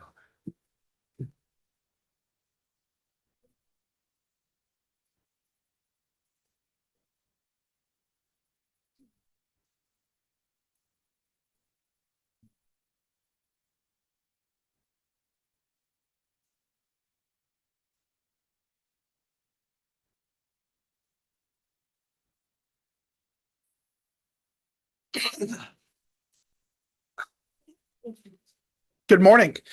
Good morning, Senator Rafferty, Representative Murphy, and distinguished members of the Joint Standing Committee on Education and Cultural Affairs. My name is Sean Roderick. I'm a resident of Reedfield. I'm a proud parent.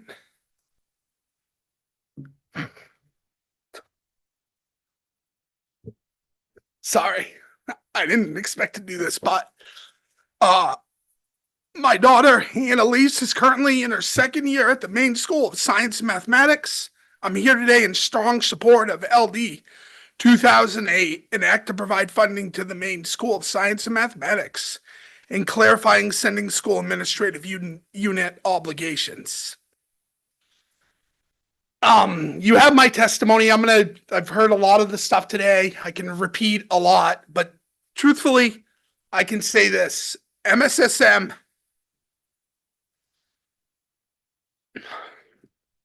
has changed my daughter's life.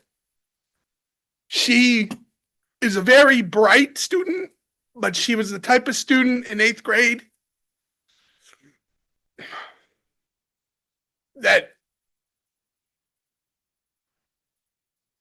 didn't fit in, didn't always belong, didn't make the soccer team, wasn't maybe the coolest kid in school.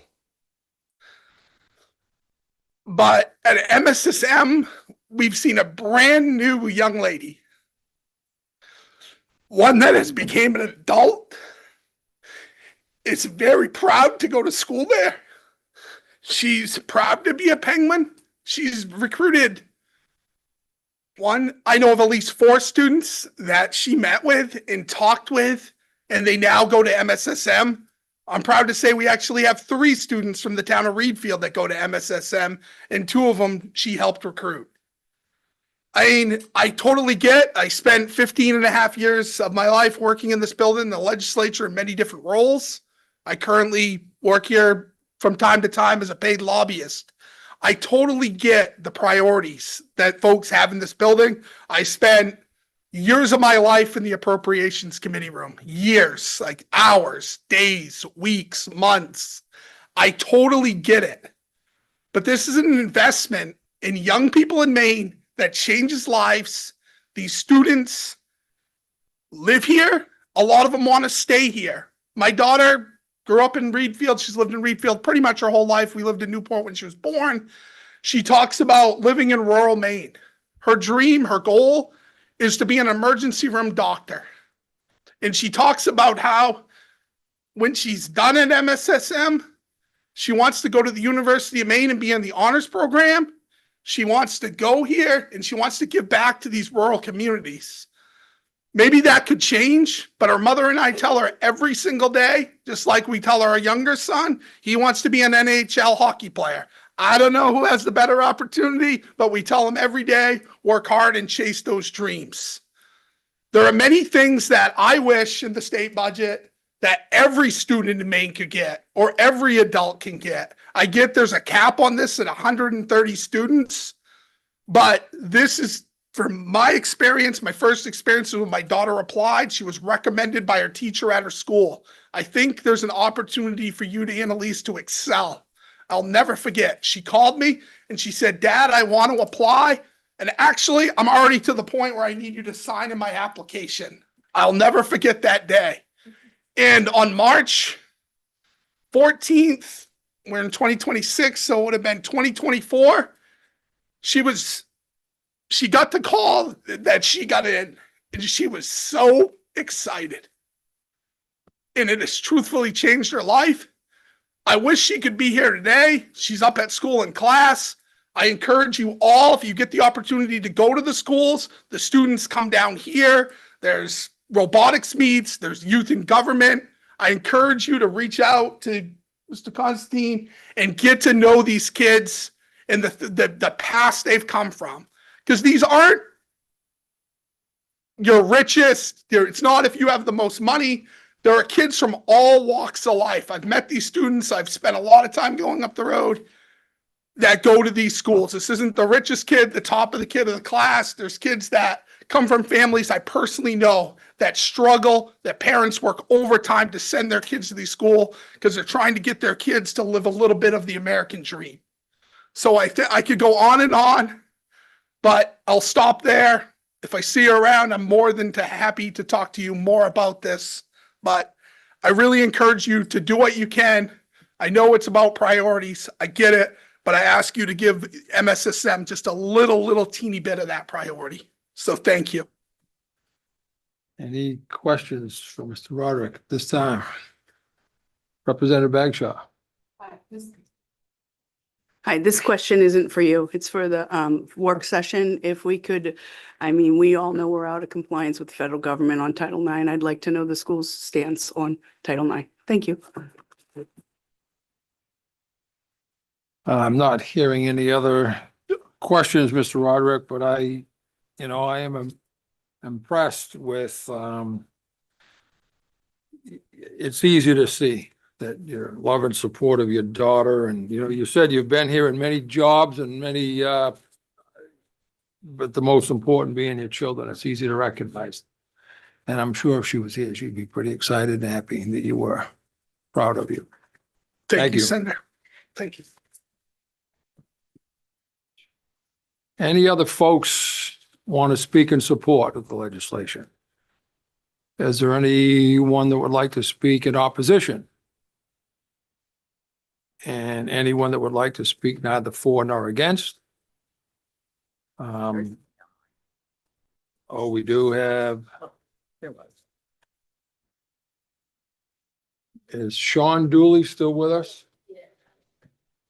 Thank you for reminding me of that, Representative. We have a person joining us online in a moment.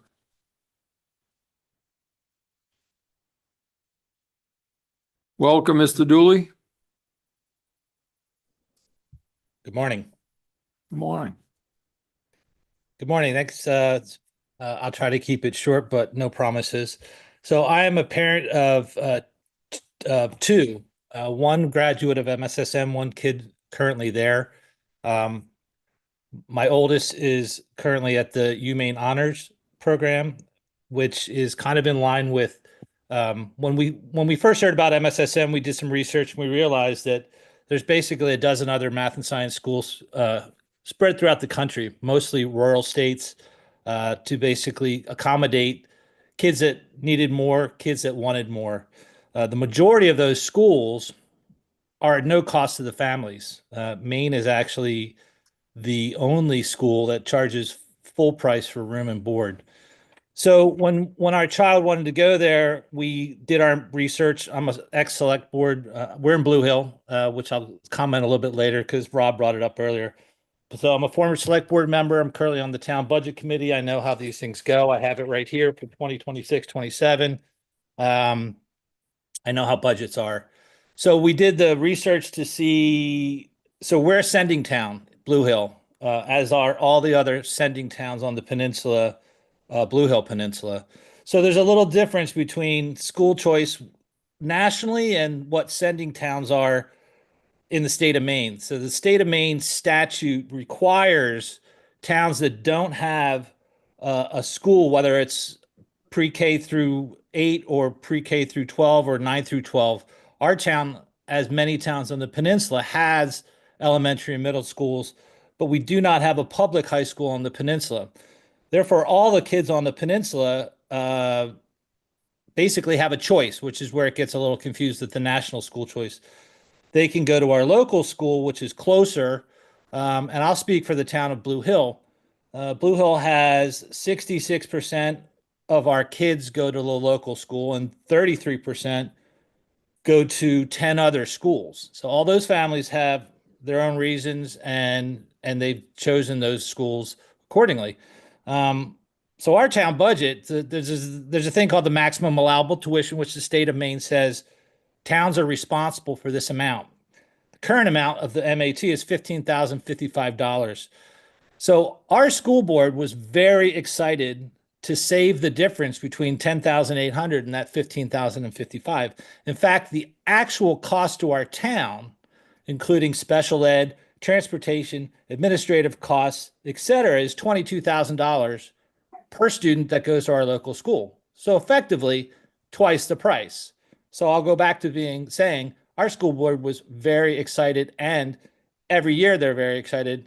And because obviously we have to take that money and use it elsewhere. I mean, our current school budget is just for our elementary school and middle schools, $1.7 million in special ed. I know that there was some comment earlier about GT. My kids were GT. A lot of the kids at at MSSM or GT, but for every $100 that our school spends on GT, they spend 4 cents on GT. So when people talk about the cost to a special group of kids, sometimes maybe they're not realizing where those numbers actually go.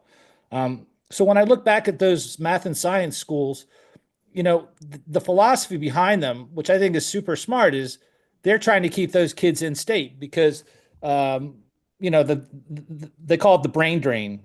And so a lot of these states make it hard to leave the state. And that, certainly for my child, by earning 65 credits and an AA degree from MSSM, upon completion of MSSM, it's very hard to not to capitalize on that investment or that gift that the state of Maine has says you can now go to our school and you're that far ahead in the program.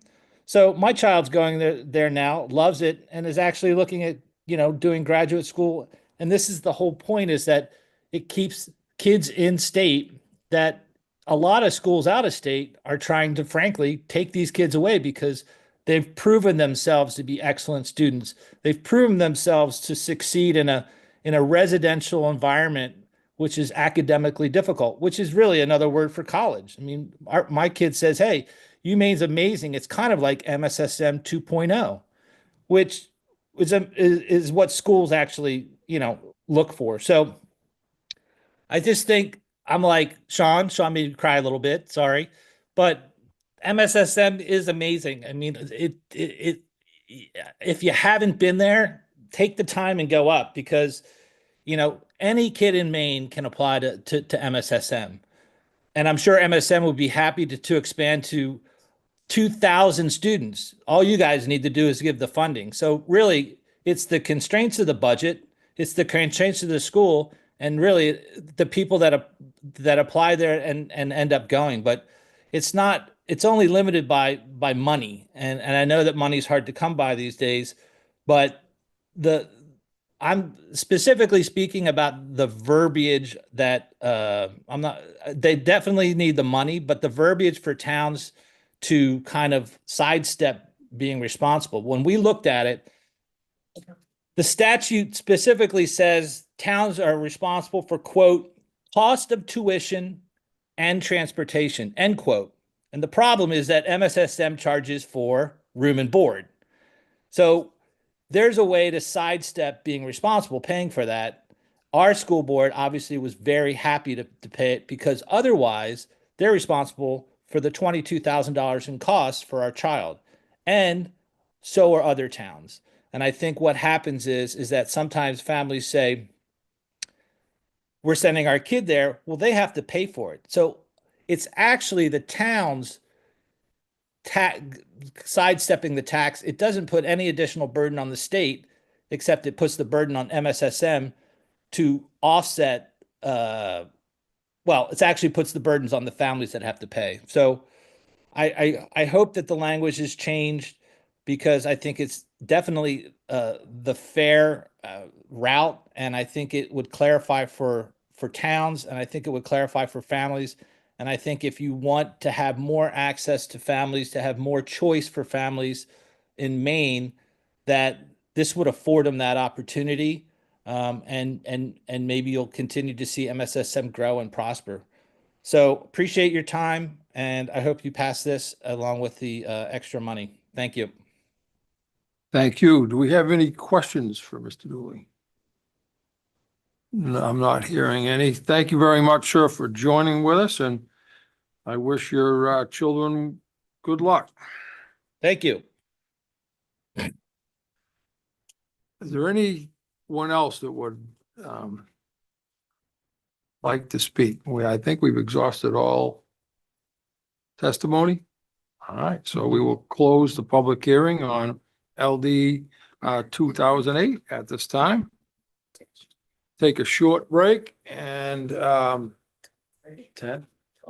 Okay. Round number. All right. I eat fast. See, I don't eat nothing. But I have to go to a 12:30 meeting, you know. Okay. So we'll reconvene at 12:30, please. Do I touch file on the first one? Yeah, the second one, the department holds. So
Good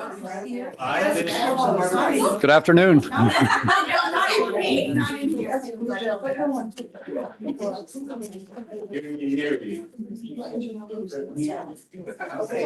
Welcome back. We have a couple more public hearings that we are going to have before us now with Representative Brennan, starting with LD 2034, an act to support funding for educational programs and opportunities.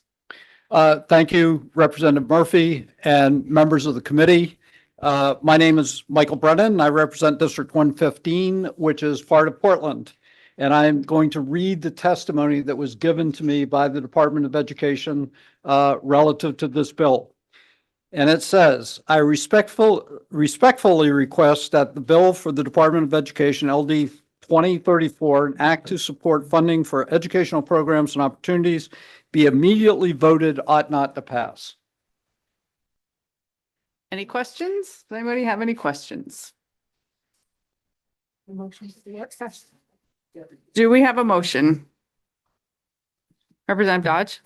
Thank you, Madam Chair. I make a motion for us to go directly to work session, please, on LD 2034. Any discussion about work session? All those in favor of going right to work session?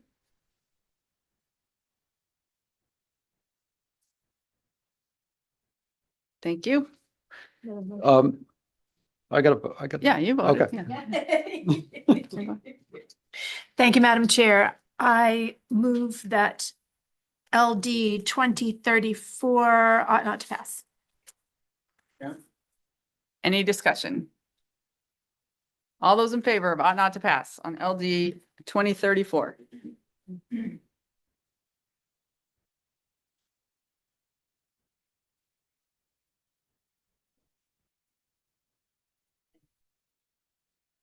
Thank you. All right, so that closes the public hearing on LD 2034, and we'll open the public hearing on LD 2109. Also, Representative Brennan.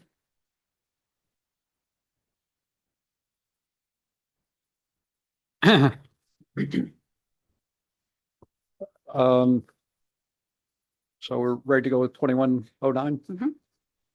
Representative Murphy, members of the committee, Michael Brennan, and I represent District 115, which is part of Portland. This is department bill to clarify that private schools receiving approval for public tuition must be located in the state. This bill provides that a private school receiving approval for public funds for tuition purposes must be located within the state. This bill also defines the term public education, and corrects a reference to the term.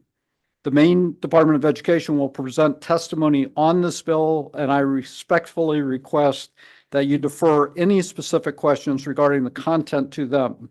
I look forward to working with you and the committee on deliberations of the bill. So I'm under strict orders not to answer any questions that you may have for me. And you can imagine how difficult that is for me to agree to that request by the department, but I will abide by it. So normally I would say accept any questions from the committee, but at this point I will defer and deflect any questions to the department. Okay. Is there anybody else who would like to speak in favor of LD 2109?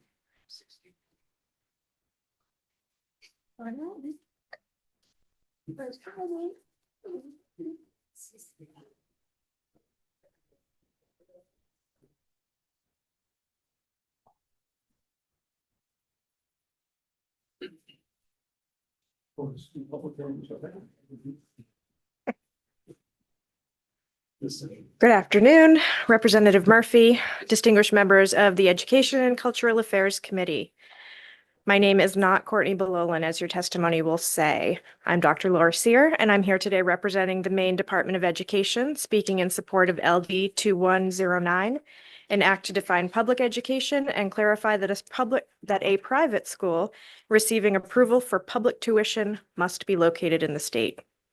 The aim of this bill is to clarify that public tax dollars, when applied toward local public schools or toward tuition in private schools, are purchasing an educational experience that fulfills the intent of Maine Constitution Article 8 and the goals of Maine legislators as enacted in Title 20A. Furthermore, this bill ensures that Maine taxpayer money is not diverted to out-of-state institutions. Thank you for your consideration of this bill, and I will be at the work session.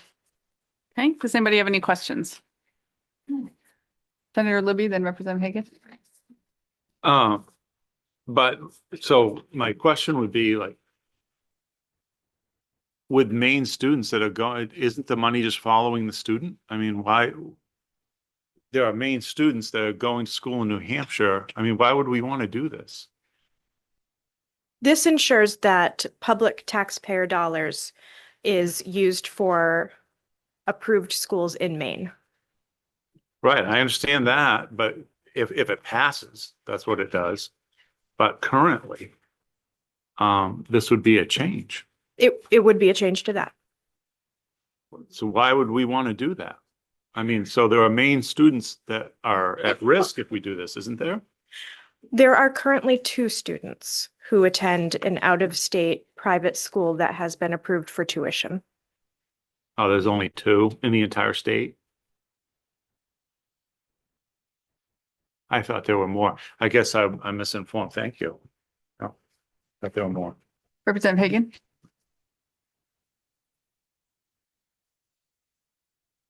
Nope, I guess I can't push a button. Thank you. So currently there are only 2 students? That's correct. Do they happen to be attending New Hampshire school?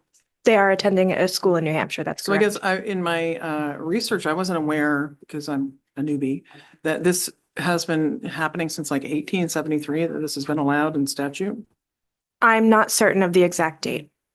So I'm just wondering, in my research, it indicated that. So why today? I'm just curious, why the change today? That's a really great question. So at the DOE, we've seen an uptick of schools in the number of schools that are seeking approval for public tuition. And the legislature, you all, have created laws and regulations to apply to any school that receives public funds, including these out-of-state schools, limits your opportunity to ensure that the regulations that you have enacted can be applied. So the out-of-state schools essentially do not have to follow the laws of the state of Maine.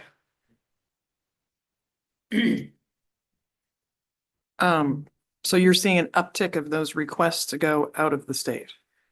Not in requests from families or students, but in the requests from the institutions themselves out of state to seek Maine approval for public tax dollars. Okay, and may I ask how many institutions outside the state are approved for our students to go to? This year, 4. 4. And I had a previous question, if I may follow up with one more. So is this for what grade level? Any grade. Any grade. Okay, thank you. So not knowing what grade these kids are, there's only 2. Would the department be open to exempting these 2 students if we were to pass it? Could we exempt those 2 students so that their education, nothing changes with that, but like going forward, is that something? That seems like a reasonable suggestion, and we can talk about that at the work session, certainly. Thank you. Representative Lyman. Thank you, Madam Chair. So I may be complicating this, but my understanding is the way it presently stands is the only money that's following that student is money allocated for that individual. So that if a parent is choosing a school, wherever it is, whether it's in Maine or not, the only money that's going to follow that student is money that is already allocated for an individual. Is that correct? Yes. Okay, so it's not going to impact any other students. It's only what is determined for that individual's education. That is a fair statement. I would say that because schools out of state are not obligated to follow the laws of the state of Maine, then the main taxpayers who are contributing to that tuition that you were speaking of that follows that student essentially, they may not have as much control over what those tax dollars are purchasing. And this is intended to give some of that control back to the main tax dollar.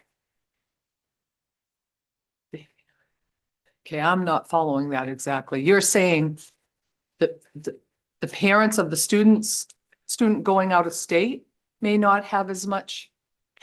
The students that are publicly tuitioned are not only funded by their parents' tax dollars, but they're funded by their local community's tax dollars.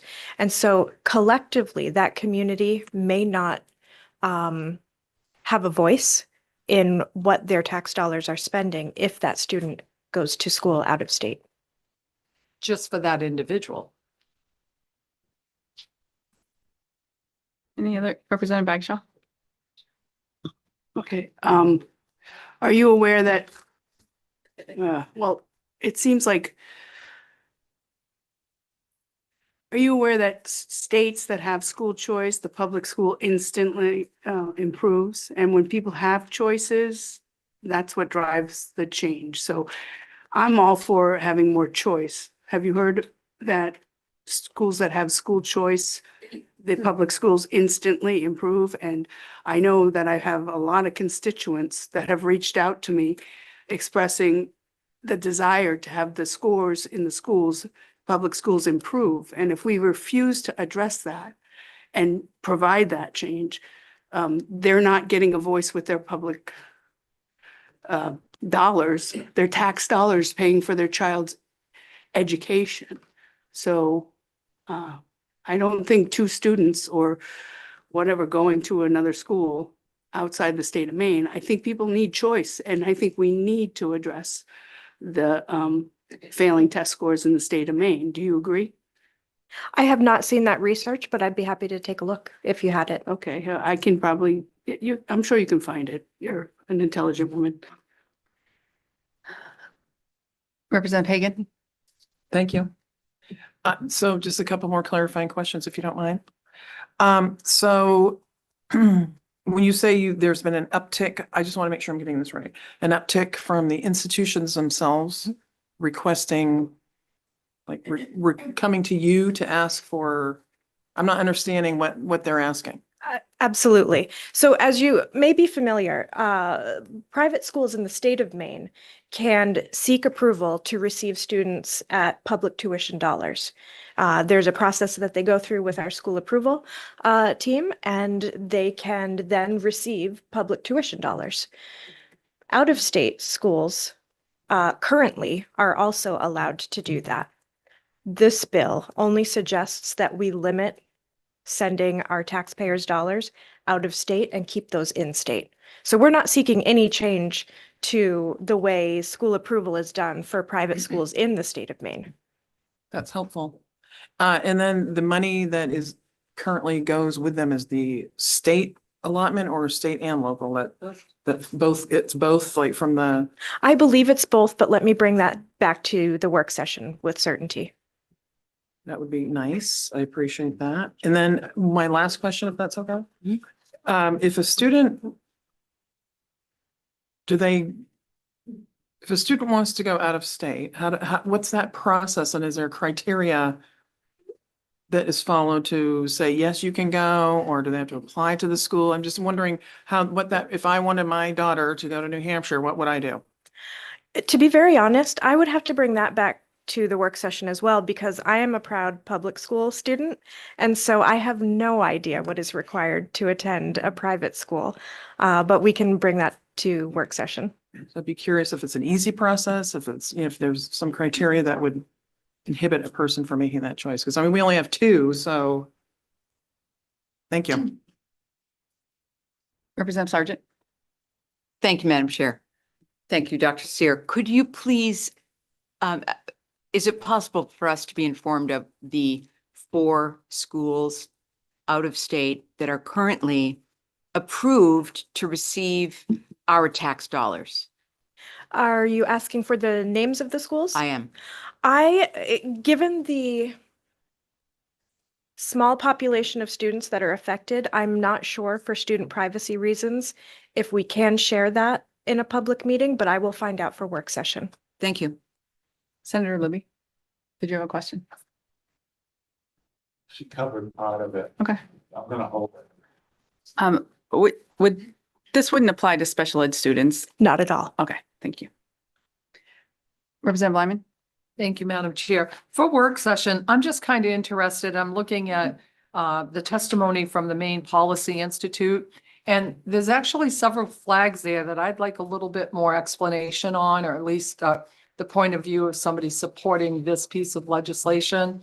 One of them that pops up is the outcomes or the parental choice. The bill emphasizes bureaucratic structure and compliance.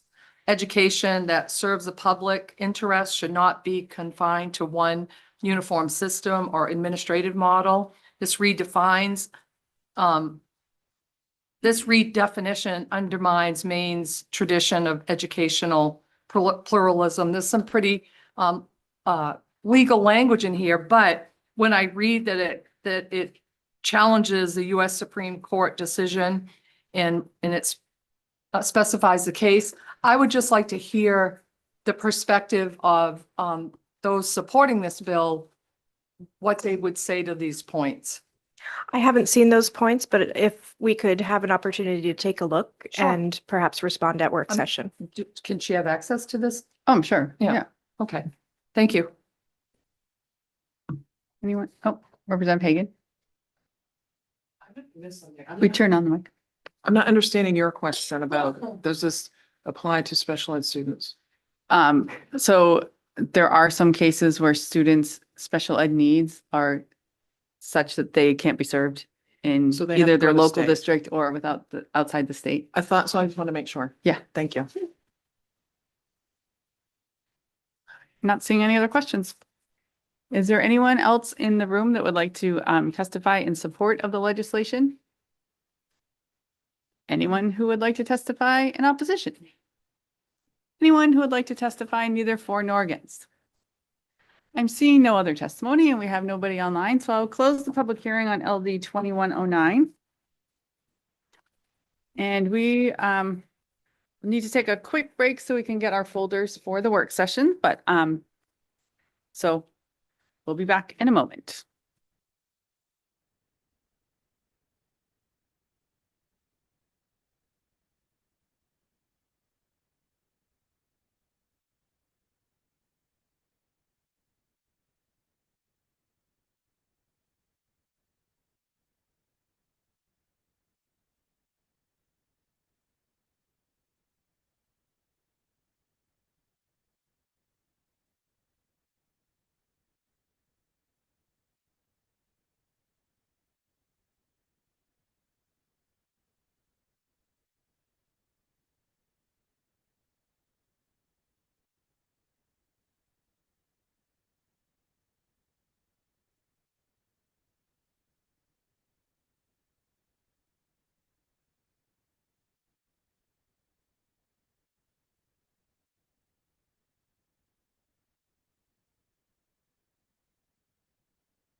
Okay, so we are ready to start work sessions. The first will be for LD 1992, an act to create a process for the residents of a municipality to withdraw from a school union.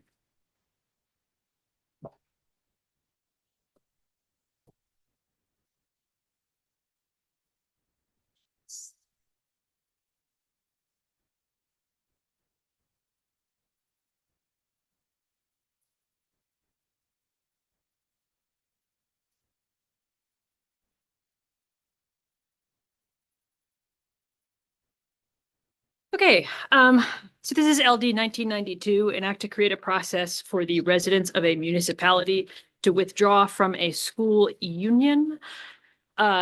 So it had come up at the public hearing that essentially during the 2007 school consolidation effort, there had been some statutes that had been repealed, maybe erroneously, that detailed the process by which certain types of school districts can have a process by which a municipality that participates in that school district to withdraw just themselves. Last session, you might recall there was LD 86. This was an act to update the laws regarding education. This was a sort of longer, wide-reaching technical changes bill that made a lot of smaller changes to different areas of statute. But one of the things that bill did was establish a process exactly as is written in LD 92, but for community school districts, because they had lost that process in the, when all the statutes were reconfigured during school consolidation. So LD 1992 creates an equivalent process for school unions. And the bill provides that the process that they would use is the same process for withdrawal that is used by regional school units. And that is in Title 20A, Section 1466. I've attached that section of statute for you. There were some questions at the public hearing about what exactly that process looks like. I don't want to walk you through the statute. It is a little bit lengthy and there's a lot going on in there. But it is sort of a standard process of, it is required that a petition is presented with a certain threshold from I believe it's the previous gubernatorial election of registered voters in the town. It goes out for essentially a referendum and it is voted on. And that process is laid out to you in the attachment. That's pretty much all I have for you on this one.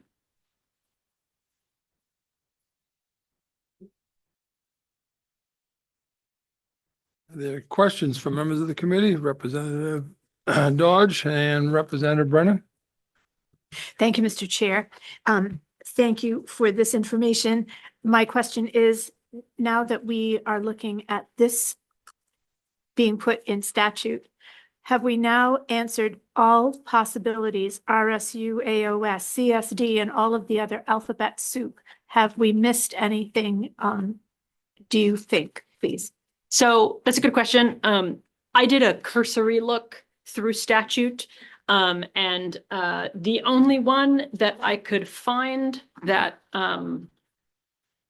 previously had a withdrawal process but now does not was for school administrative districts. However, I was informed that all SADs were also sort of reconfigured into RSUs.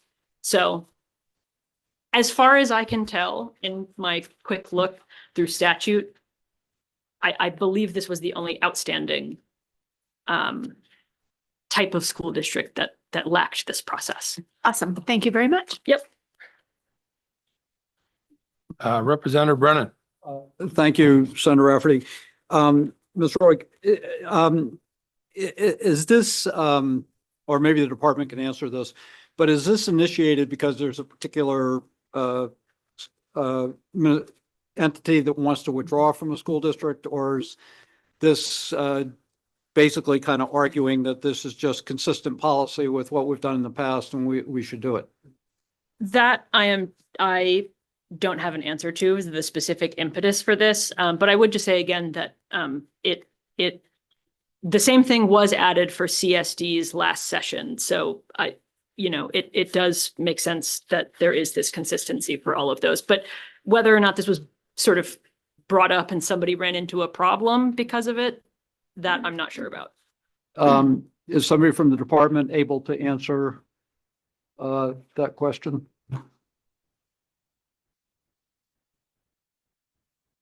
Good afternoon, Dr. Laura Sear, Department of Education.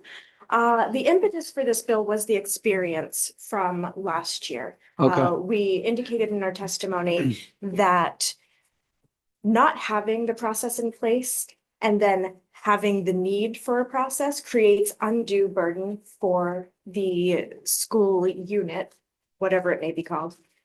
And we are hoping to have a preemptive strike, so to speak, to put this back into statute because there are, I believe, 6 remaining entities that could potentially use this withdrawal. We don't have any requests as of yet, but it's a precautionary measure.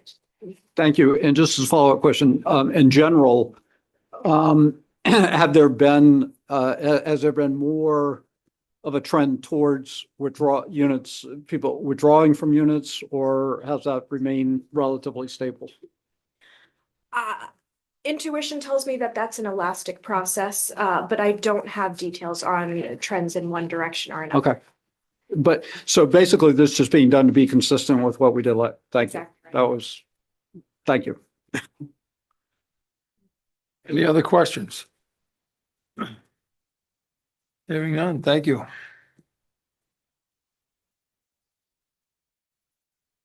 So I walked in when this was in progress rather. So that was 1992. Correct. You haven't done 2020 or 2015? Nope, Okay, neither. thank you. Which one would you like to do next? 2020 is fine. 2020. All right.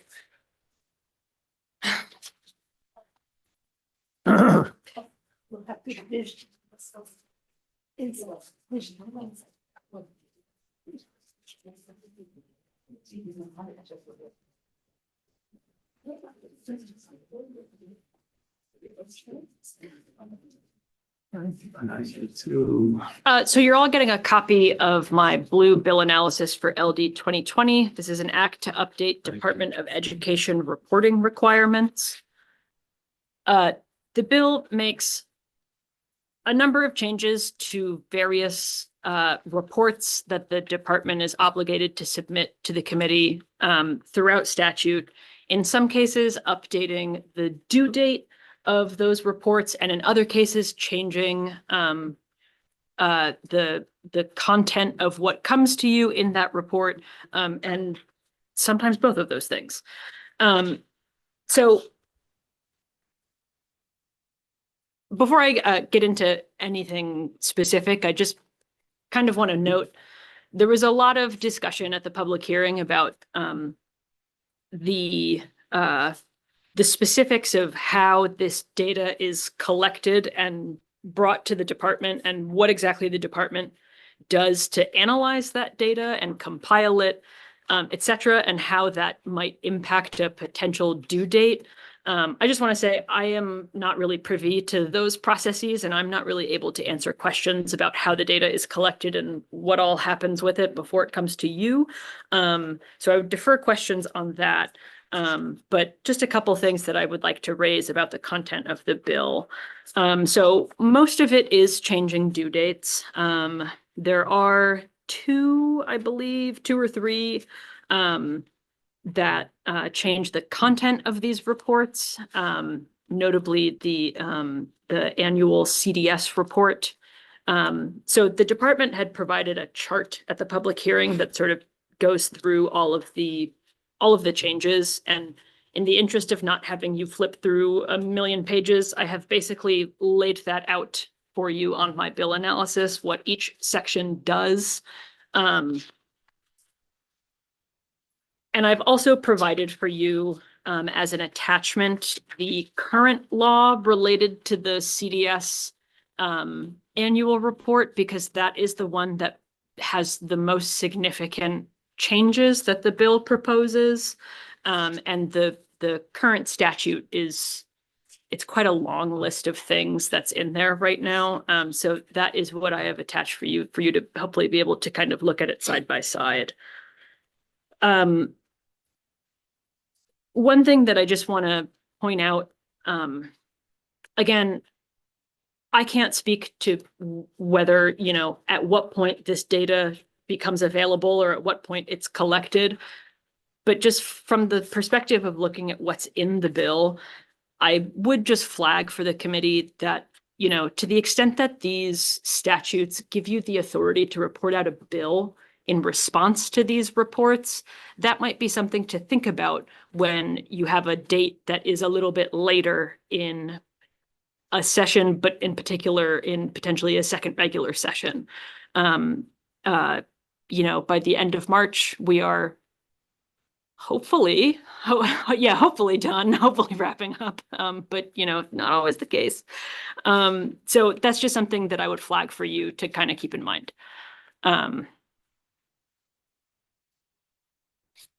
I think I'm going to leave it at that.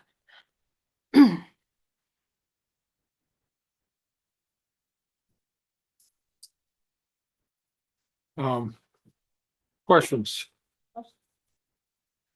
Representative Hagan. Thank you.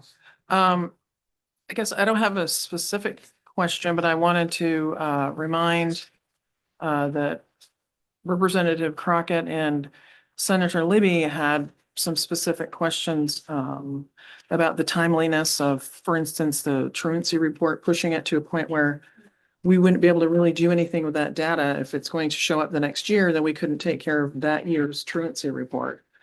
So I agree that we should be looking at data collection, and when are we collecting at a time that we can actually use it to make good positive change using that data. Thank you. Yeah, good question. I mean, I'm looking at one of these related to CDS. There's a March 30th deadline annually. So again, if this March 30th, we're looking at days away from adjournment. So in any case, I think that maybe there's something somewhere that says, you know, in an event, you know, if this was the second year as an example, I don't know that any committee would have time to kind of pull something together to have an impact. So it might rest on those coming in the first part of the next session. So I don't know if that makes sense. Just rambling here. Any other questions? Representative Mitchell and Representative Brennan. Thank you. I don't know if this might be a question for the department, and if now's the time, or just thinking about it further, the first section 1 that changes the report on the student athlete concussions from annually to every 5 years. Having thought about it more and having been on a school board that deliberated very long and hard about turf or not turf and what should be purchased to decrease concussions, and knowing that that comes at a cost, not all school districts may want or be able to afford certain levels of concussion protection. So it leads me to, I guess, questioning whether we want the report on that to be every 5 years. It seems that's it's a big span, while many, many schools are considering moving to turf fields, and there are a lot of different levels of protection. School boards won't have the data to understand or to be able to note, like, well, okay, this field or the athletes on this place at this place in this field seem to be getting more or less. You see, doesn't inform very much if it's every 5 years. And I think because of the new factor of turf fields, that's why I'm a little anxious about that being every 5 years. So question or was that considered or anything when it was changed to 5? So all I can point out to you is in the testimony from the department, in the 1 to the 4th paragraph, they do speak to the rationale for changing that particular due date, and a couple of associations that where they got that information from and who it's endorsed by. But beyond that, if you need any additional information, I would defer that question to the department. Yeah. Representative Brennan? Thank you, Senator Rafferty. And just to follow up on Representative Mitchell, I had the same concern about the concussion reporting. And I did have a discussion with people in the department, and I will be offering an amendment to go to 3 years of reporting rather than 5. So I really don't have a question. I just want people on the committee to know that that would be one amendment that I would be offering. Senator Libby? Thank you, Mr. Chairman. I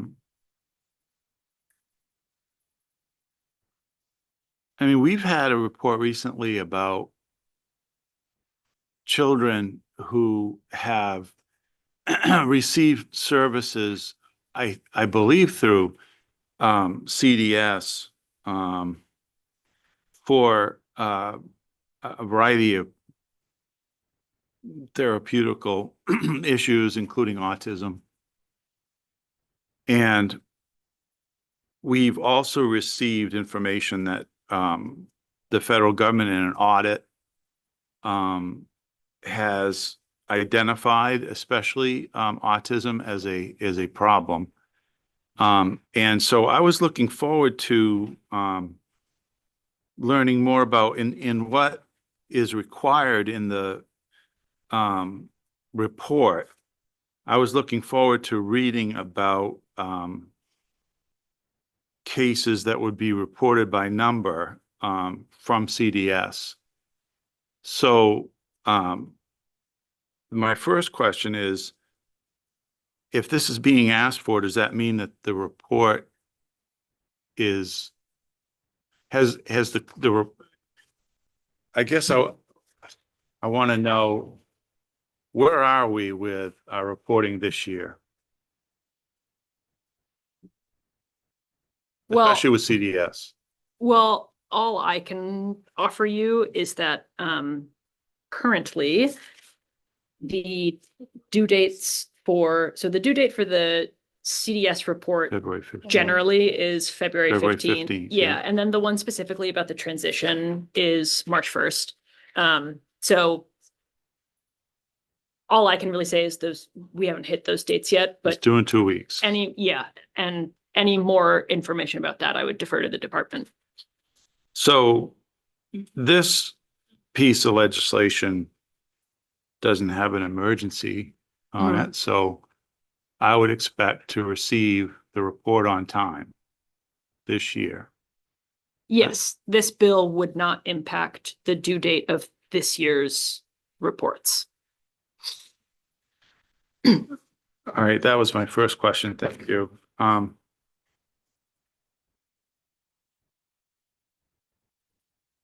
Would this vehicle, would it be properly before us to offer amendments to this vehicle that added requirements to the future reports from CDS? So typically as your nonpartisan staff, I don't really weigh in on germaneness, but Right. I would point out Okay, that there are sections of this bill that change content of these reports. Yeah, yeah, that's fair. Thank you. Yep. Yeah. May I continue? Yes. Thank you very much. You know, one of the things that is I'm trying to determine, I'm getting reports from all over the place that the transitionary meeting, when the child is handed over CDS to the schools, have insufficient amounts of data on that child. And so I'm wondering if we're going to be able to determine anything from this list about that. And so my question for you is,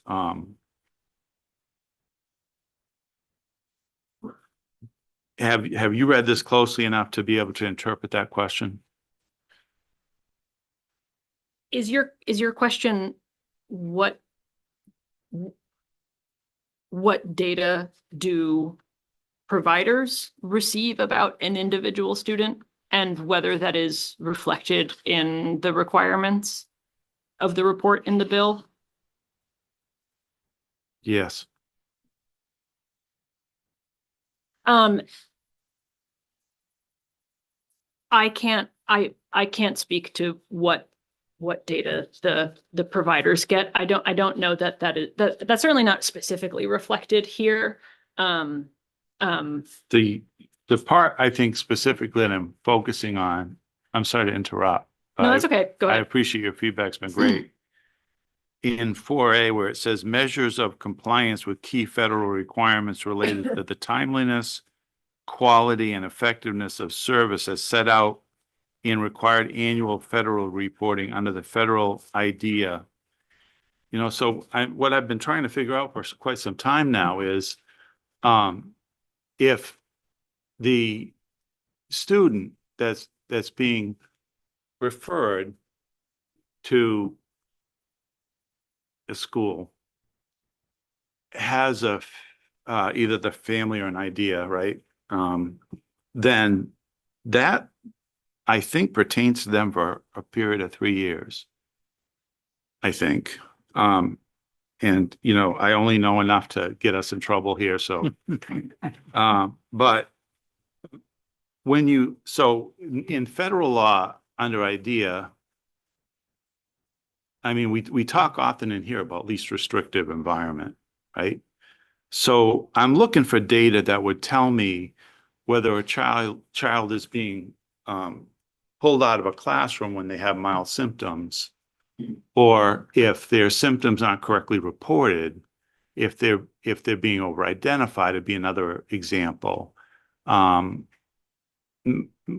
other words, the delineation between a mild case and a severe case and just showing symptoms. I'm hearing from a number of school districts that this is not clear when they're being turned over, but that the schools are required to follow the IEP. And what it leads to, I think, is that these children are not in their least restrictive environment. We're violating federal law potentially. And I want data that will answer those questions and tell me. And I think that's why I was focused on 4A, compliance with key federal requirements. And that's why I've been waiting for this report. This is the most important report that I'm going to read I'm not coming back for service in the next legislature. This is the most important report I'm going to read this term. And I can't imagine that. I'm throwing that out there as an example because it's so important. I can't imagine putting it off. I'd rather ramp it up, bring it in as soon as we can possibly get it, because it's been a problem in the state. So I'm making a lot of statements here, but my question is, wouldn't you agree that I probably will be able to at least determine some of these concerns from the data that we're going to get from this report? just based on 4A, I think I will. And that's why I think I would just really be strongly opposed to putting these reports off in the future. And especially given in light of your comment about, which I agree with 100%, in the second session, in the second year of a session, you know, by March, we're done practically. It just seems like we wouldn't have time to act. Tough enough to begin with. All right, that's my follow-up. Thank you very much, Mr. Chairman. Thank you. Representative Lyman and Representative Hagan, please. Thank you, Mr. Chair. And I apologize. I didn't get to zoom in on this and I haven't watched the video of the work session. So I'm just curious if in a brief statement, what is the challenge or the problem they're trying to address in proposing this bill? I don't want to speak for the department, and I would, for the most part, defer that question to them. However, in their testimony, it sounds like there may or may not be some misalignment with some of these due dates and possibly the availability of some of the data. And that's again, to be clear, that's not me Right. saying that, that's just from their Are testimony. we going to have the opportunity to hear from the department on these questions? I would defer to the chair on inviting somebody up to speak to that. Can one of you address that question or concern, please? Thank you.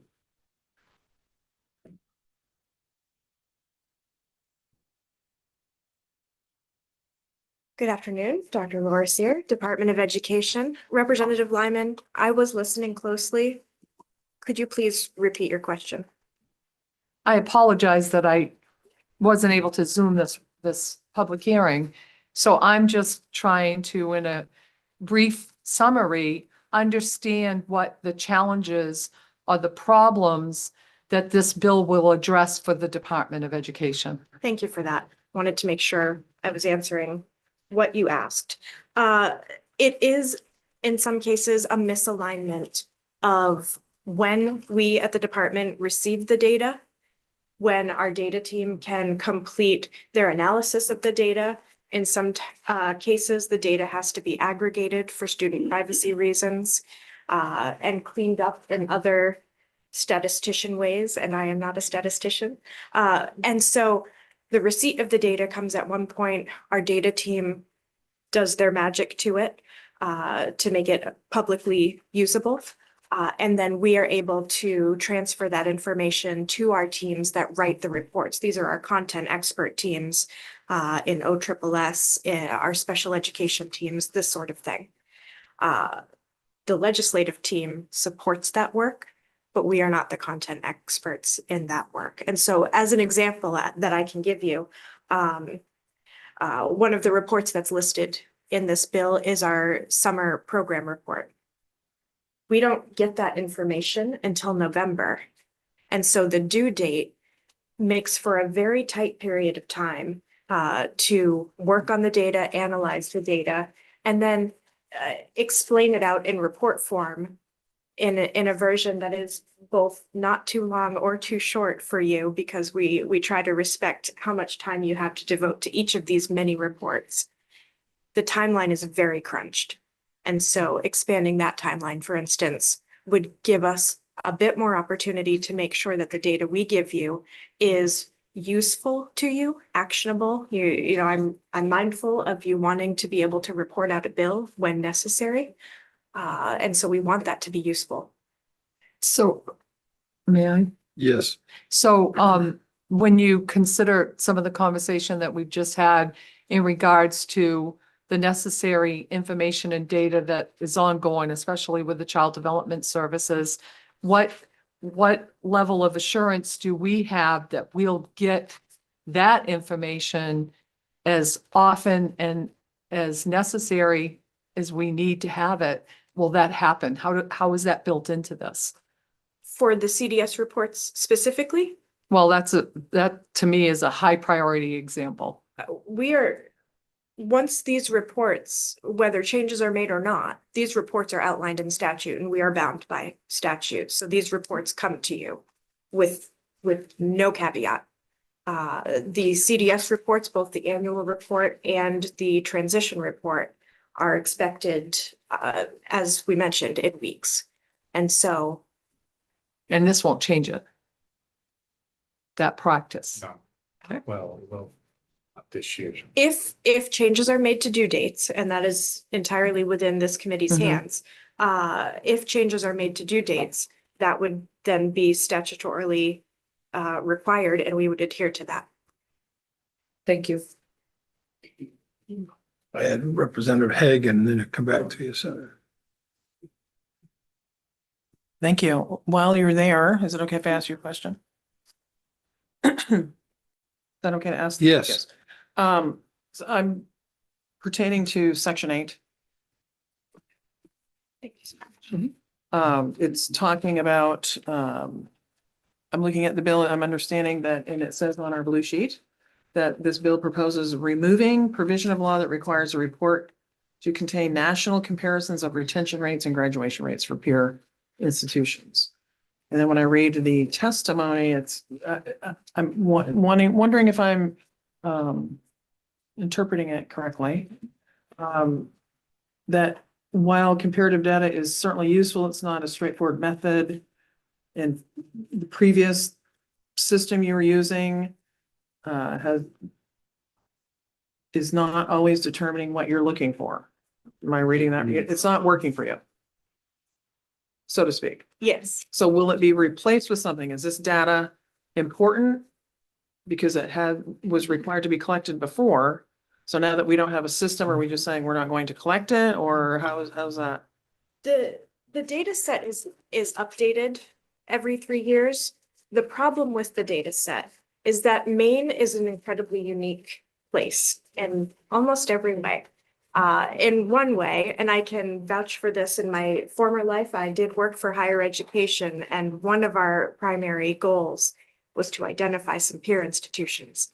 It is nearly impossible to do so, both because of the demographics of our state, the size of our institutions, the populations from which we draw students. It is incredibly challenging to identify peer institutions that provide us with an apples to apples comparison.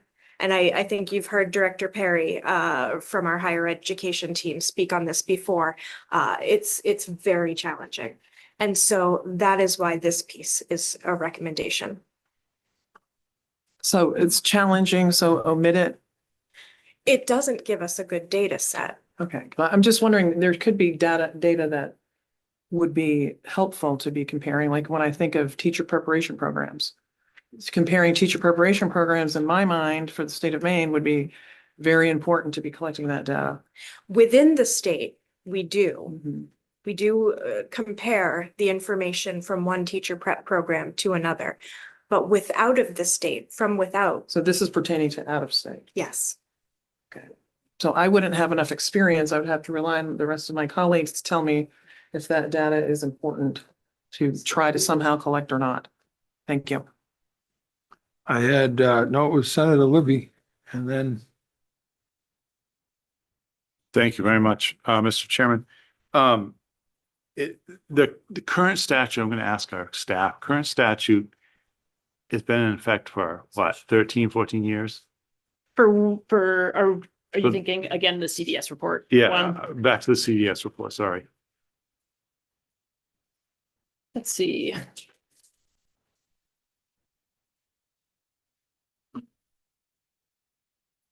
Just looking at my,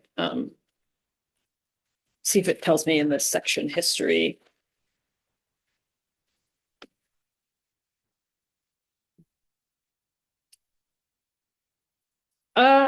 I don't actually know when specifically the piece about the report was first enacted. I'm not 100% sure about that.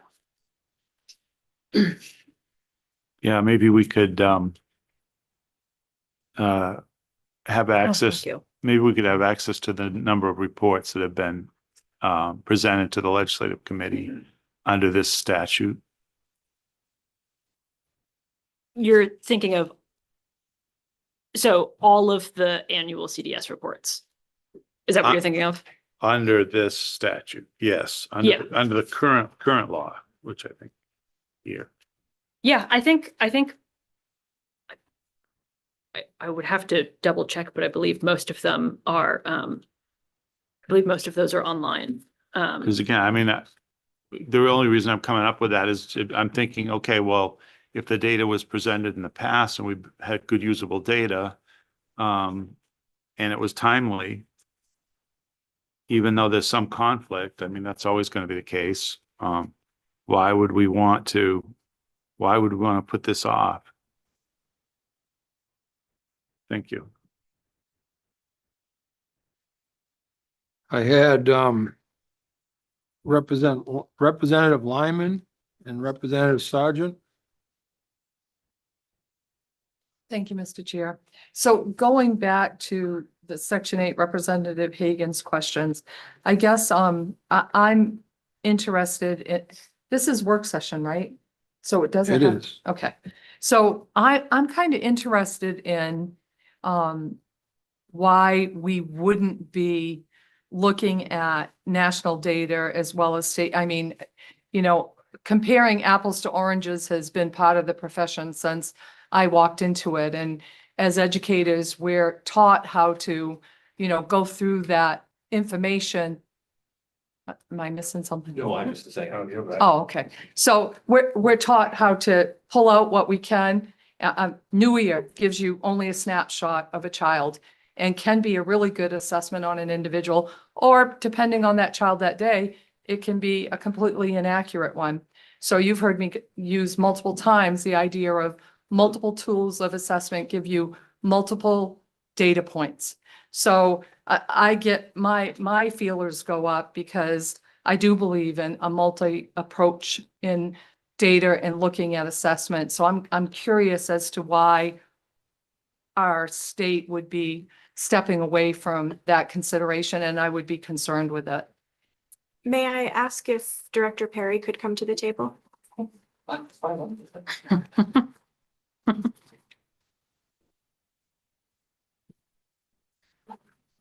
Thank you, Representative Lyman. When we're looking at this particular section and talking about the peer institutions, that is actually not related to educator preparation data that the department reports.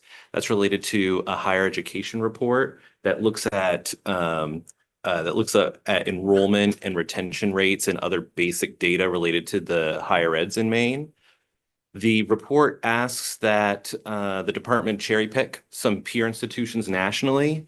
And what I've seen in past reports is that there's not a lot of guidance about which peer institution should we use. And there's actually quite a bit of variability depending on the framework that the person at the department who happens to be writing this report uses to pick those peer institutions. It could really change how we're looking at the report data for Maine institutions.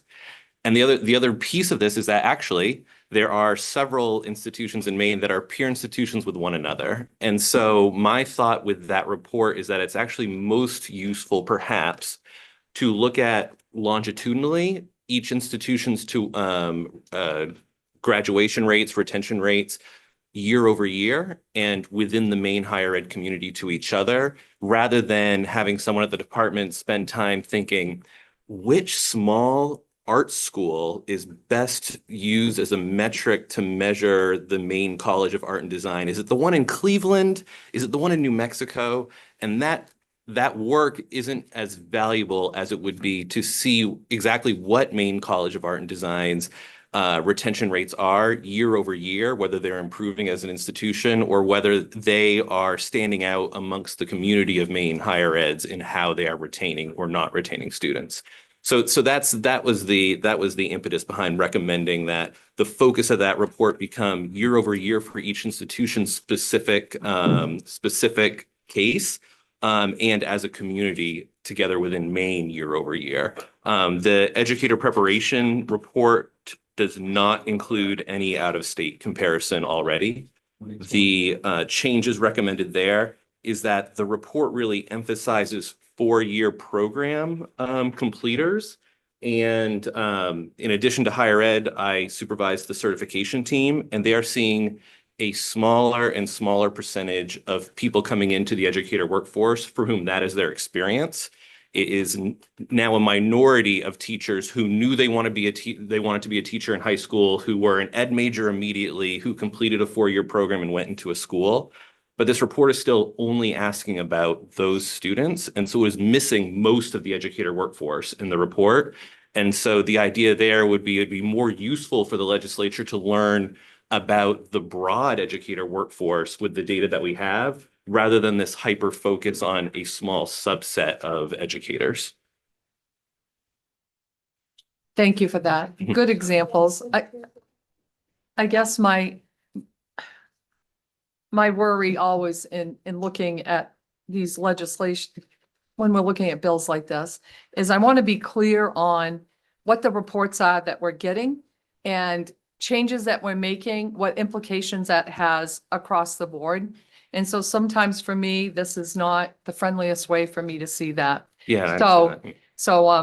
And I have become a little gun shy, if you will, that I think I have an understanding of where a bill is going. And then all of a sudden somebody approaches me and said, Representative Lyman, did you? So that's what I'm trying to tweak out. And I appreciate those examples because I'm hearing you say these are not related to assessment and evaluation of student performance.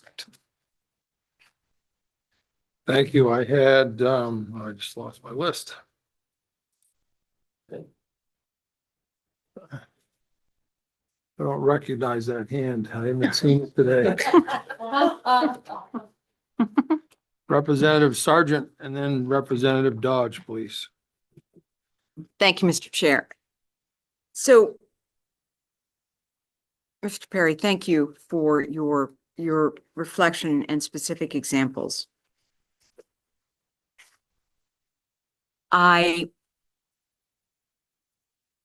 do believe actually that, without a huge amount of, Sturm und Drang, it is possible, for example, for someone who's been working in this field to relatively easily come up with maybe a reduced amount of peer comparison, a reduced amount of specificity for particular programs. I'm not talking about the educator preparation now. I'm talking about if I want to know some key data between our flagship, the University of Maine, and the University of New Hampshire, or the University of Maine and the University of Vermont.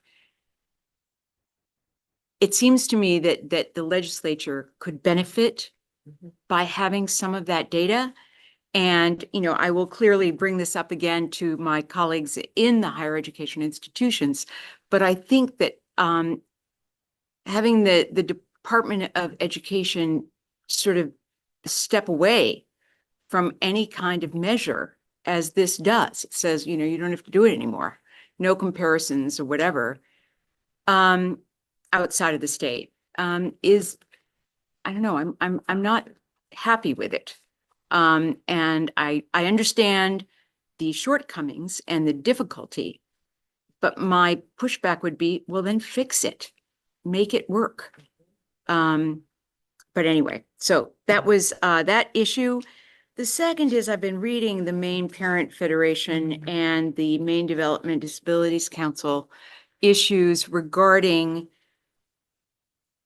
their opposition to the strike and replace of Section 428 MRSA 7209, subsection 4, paragraph E, which basically used to tell us and got all of our hair on fire about all of the children who were not having their needs met by the previous CDS configuration. Now, those same children are in the midst of transition, many of them to being taken care of by the SAUs, but this would, at least for the period of transition, I guess, making certain I understand, for the period of transition would remove the necessity to report on that stuff And I'm concerned, how can we be certain that that means that a lot of children who are caught up in this transition are not falling through the cracks?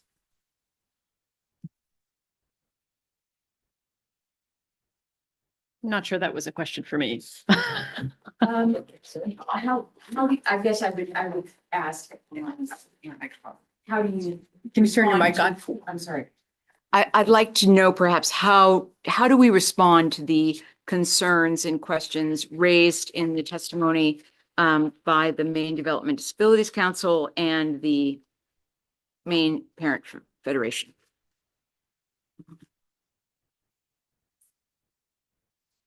I think if you wanted to address those directly, you could always amend the bill to stipulate that that data has to be provided to you.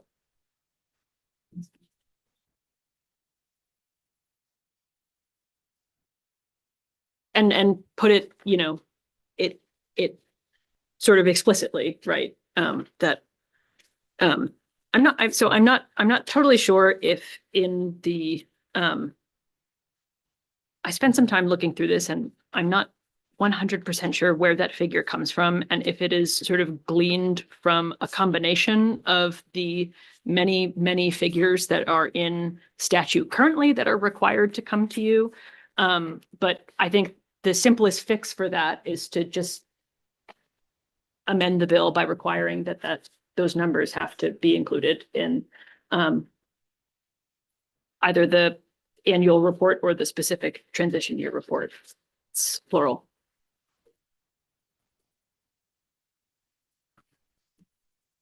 I have representative, I'm working off of too many papers now, which is an indication of, all right.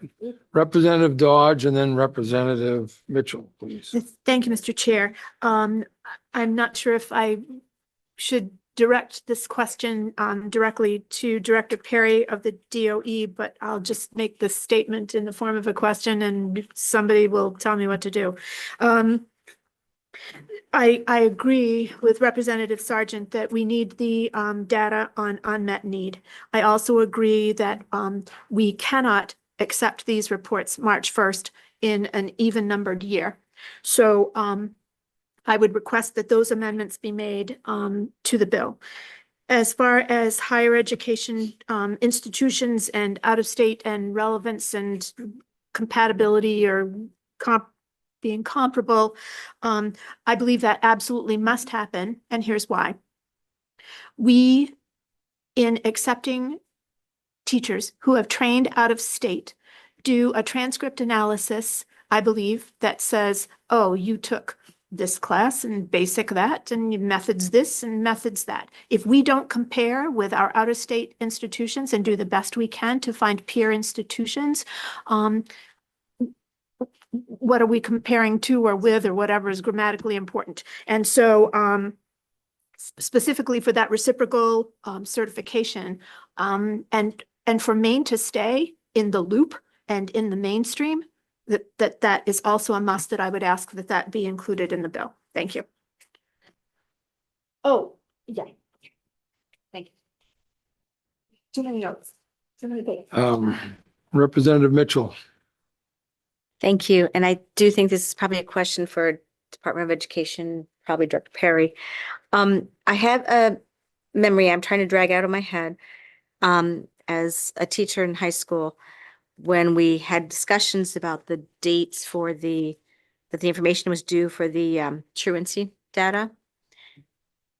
And somewhere in, is this correct? Is this part of the thinking or the reasoning? I may misremember, but my understanding was the January date was particularly complicated for schools because they'd already reported October, I believe, end of October. And with all the holidays that just pile up, the Thanksgiving and the Christmas, to then really try to get a sense of, and frankly, many kids just don't show up after the holidays when it's dark and cold. I mean, it's just the reality on the ground. That date, January 15th, was particularly challenging, and a more realistic one was a later one, which I don't remember what was discussed. Without commenting on my memory, was that is that any part of the decision-making process that is driving this, perhaps? One of you want to answer, please? Thank you.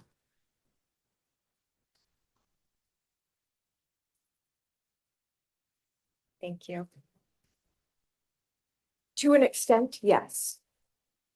And so again, I want to be mindful of the committee asking for this information at an actionable point of your legislative cycle. And so we have had some conversations with our data team related to when we received the data and how long that takes. And there are some efficiencies that our data team is putting in place and changes that have been made. And so I think we can try and meet you halfway here if that's something that you would like to discuss, particularly with the truancy data.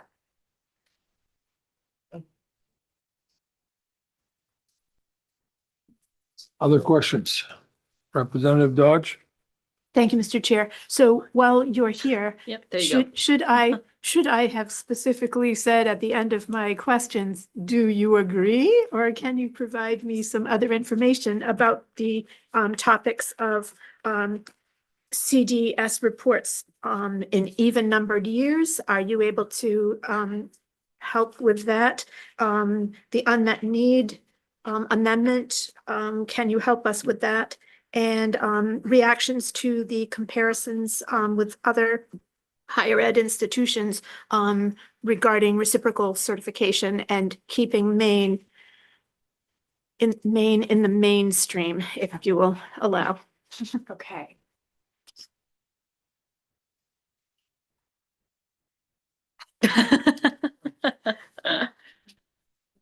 Related to unmet need, I may take these out of order and I apologize for that. The department doesn't disagree that having information on unmet need is important. We're with you on that. The problem is that there is no valid way to operationalize the data because the way we get that data is inconsistent. The reasons are inconsistent, and so there's no way to populate a consistent piece of information for you that you can take action on. Go ahead, follow up. So my question is, in the past, we have had a very large number of students in CDS who have not had their needs met.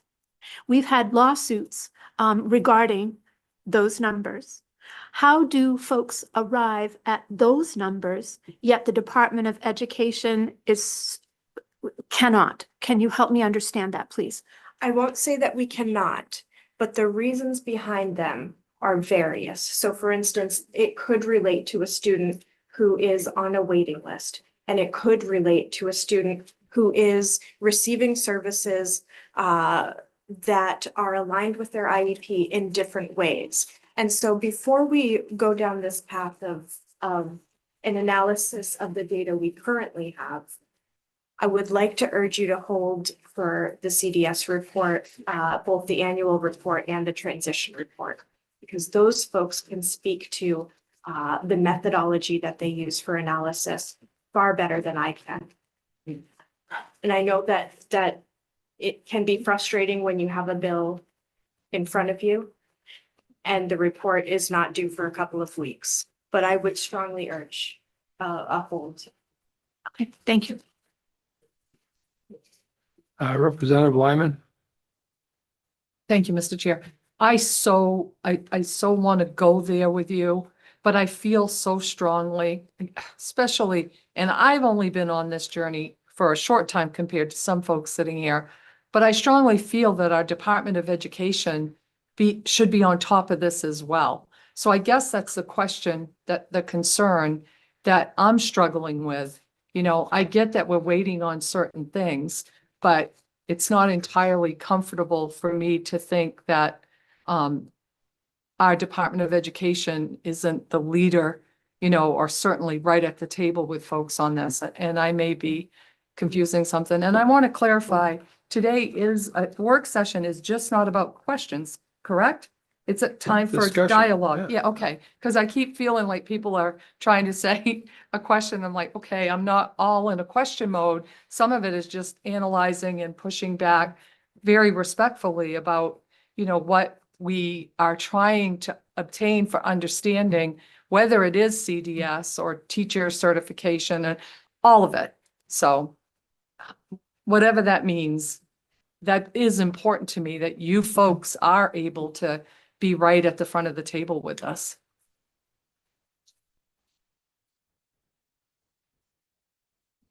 Representative Sargent. Thank you. Microphone. I would like to voice my opinion that actually what Dr. Sear has mentioned, which is that we delay any action, you know, ripping up this bill or piecing it together or whatever we're going to do until we get those two reports. I recognize that the department has spent a lot of time on those reports as well. I mean, they've been working as this beginning of the transition of the CDS has gone to various school districts, et cetera. Incredible amount of work, I know. So I would just recommend to my colleagues on the Horseshoe that we wait for further action on this particular bill until we're able to read those two reports and question those that have put it together. Then we can come back and see whether or not there's anything relevant there that would make us either feel more comfortable with where this is going or be able to more specifically and perhaps efficiently recommend how it would be changed. Thank you. Yes, Representative Dodge. Thank you, Mr. Chair. I'd like to ask Representative Sargent if you would agree that we could work on a date change for short session years, even numbered years. Would that be part of your, something that we could work on in the interim? Or we can, I don't know how that would work, but anyway. Should I be asking for a caucus? Okay, never mind. Thank you. Thank you. We are going to caucus when we get done with work sessions, so. All right, yes, Senator? I mean, just given the flow of data, it just seems to me that it would be it would be difficult to start working out even numbered years for dates and then having dates that are different in odd numbers years. I'm just struggling to, either you can do it or you can't by a certain date. I mean, like I'm more on the ought not to pass than I am anything else.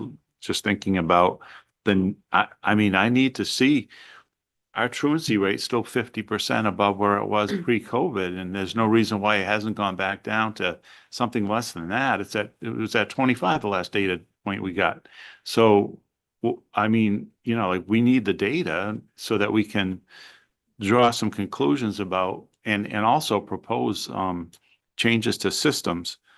So I'm struggling to, I'm looking for compromise. I appreciate the good representative's suggestion. It's just that it seems to be maybe making it even more complex for the department to come up with data at different times in different years.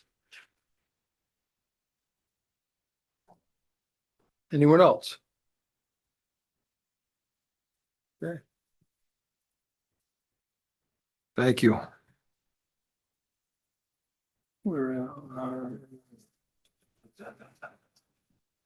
This one. I do have another question. We haven't closed them. a late question coming in. Go ahead, Representative. Thank you, Mr. Chair. So, either for our analyst or for the Department of Education, there are going to continue to be parents out in the world who have kids who have unmet needs through child development services. When we discuss this next, which may be in 20 minutes, I don't know, where will the data on unmet need live for access by legislators, the public, and anybody who might file lawsuits against the state of Maine and say you're not meeting the needs of these kids? Please, thank you.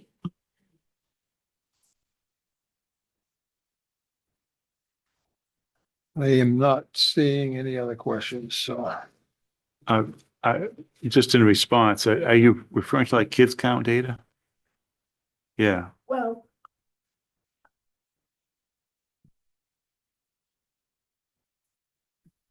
Where does it live? where does it live? How is it accessed? And when will it be updated? And again, if I lived through the lawsuit bit, and so I need to know, how will I act? Well, it won't be me. How will I access, how would anybody access the data? How would a legislator access the data? And the kids count thing is that annual?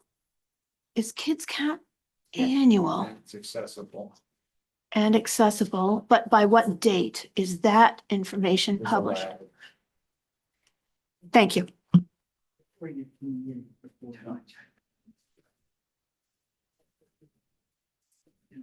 Other questions, comments? Hearing none, we will move on. Last one. Last one. So we're gonna move on to LD 2015. I will get you my blue bill analyses. This is an act to require superintendents of school administrative units to report data related to educator vacancies. So I really actually don't have a lot to say about this one.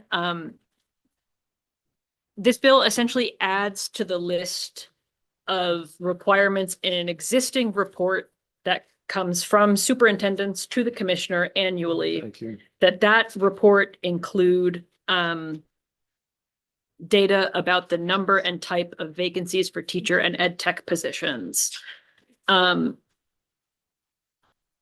It's fairly straightforward in terms of how it's inserted here. So on my bill analysis, I've given you that full subsection just so you can see what else is all included in that report.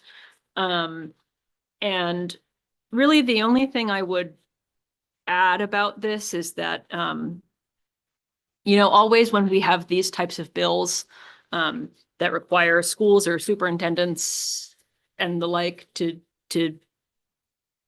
do anything, it will always cross my mind whether it could potentially be flagged as a mandate. However, I thought about it with this one, and looking through the testimony from the public hearing, my understanding is that superintendents already have this data. It's not requiring them to do any collection that they don't already do. It's just including it in this annual report to the commissioner. And so I would not think that this is flagged as a mandate, but it crossed my mind. So just in case it crossed your mind too, there's my thoughts about that. And that's really all I have to say about this one. Any questions from the committee? Representative Hagan? Thank you. So I know I had asked a question during the public hearing about how this data would be used. And you gave some great answers. So I guess I would follow up with, you talked about maybe using for teacher prep programs, partnerships, like needing student teachers in area of shortage. professional development. So if this data is collected, who would be using that to determine those? How would that be shared, I guess, to be able to create, say, a pool on what students are needed or things like that? Sounds like that might be a question for the department and certainly not one that I'm able to answer. If the chairs might like to invite up Yes, such representative. we would be happy to have that. Question. Hi, I'm Michael Perry. I'm the Director of Higher Education Educator Support Services at the DOE. And the data dashboard that the department has been working to prepare is aligned with the GIS map. And so this information would be layered on top of a map that can be zoomed in upon throughout the state, broken up by school district. And so that would be accessible to anyone who pulls up the GIS map would then be able to apply certain layers to it and see questions of vacancies over time in various school districts and the breakdown of what Chapter 115 certification area those align to. And so that's of immediate use to anyone who might be pulling up that data. And as far as internal department use goes, the folks that the subset of the department that looks at state-specific teacher shortage areas would be able to immediately start pulling that data to better inform our shortage areas every year. Okay, I just have one follow-up while he's there.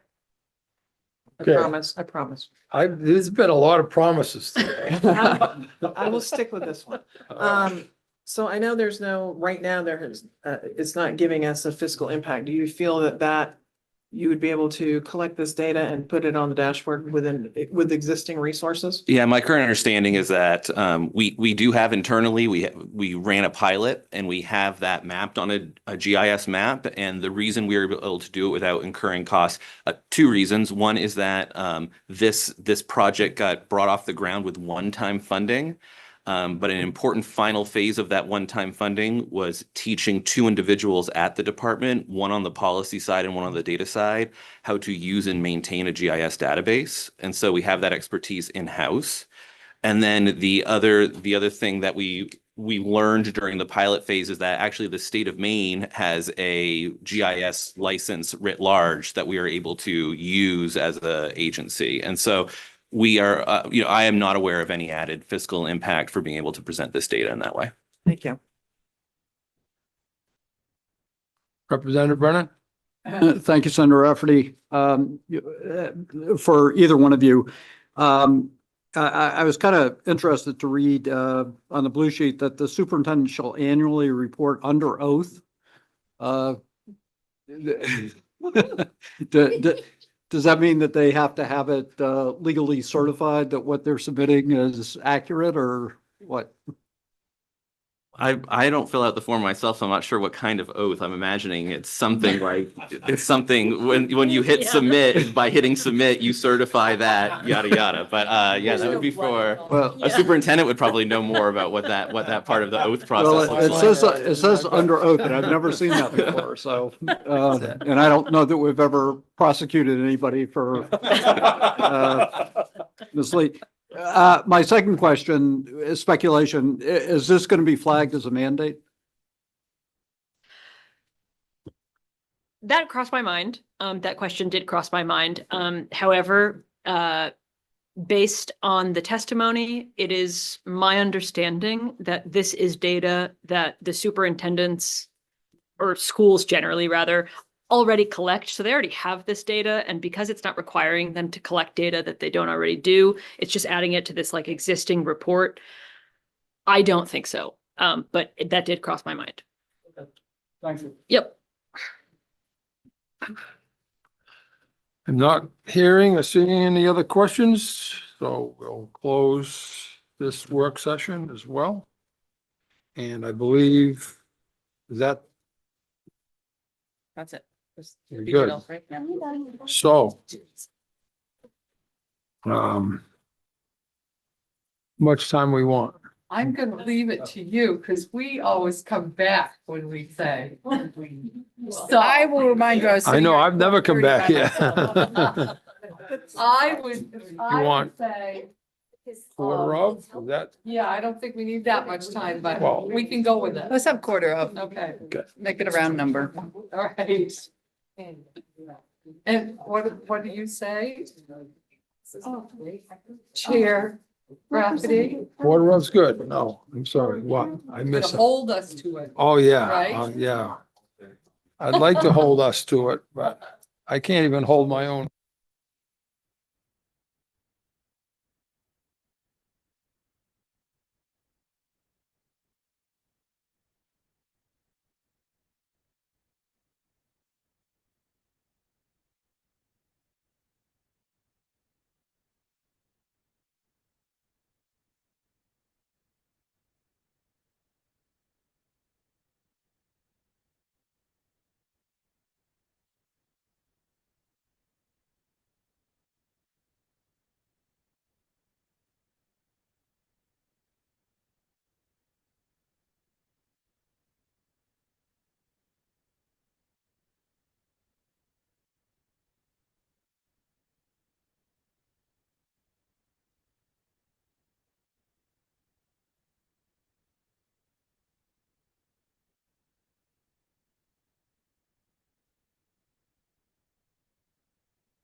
we're all set to reconvene as a committee, after having time to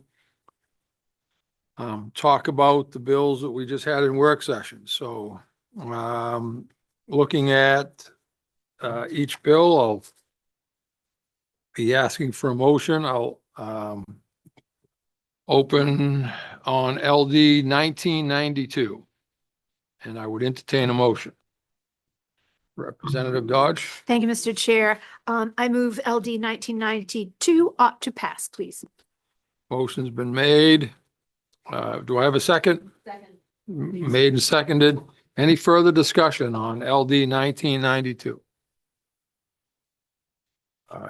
Seeing none, then I would ask all those in favor of ought to pass, please raise your hand high and hold them up.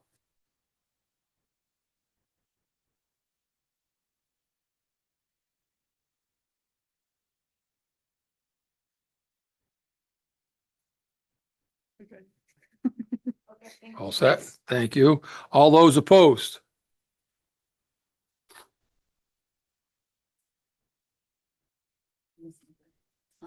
Did you get it? Did you get it?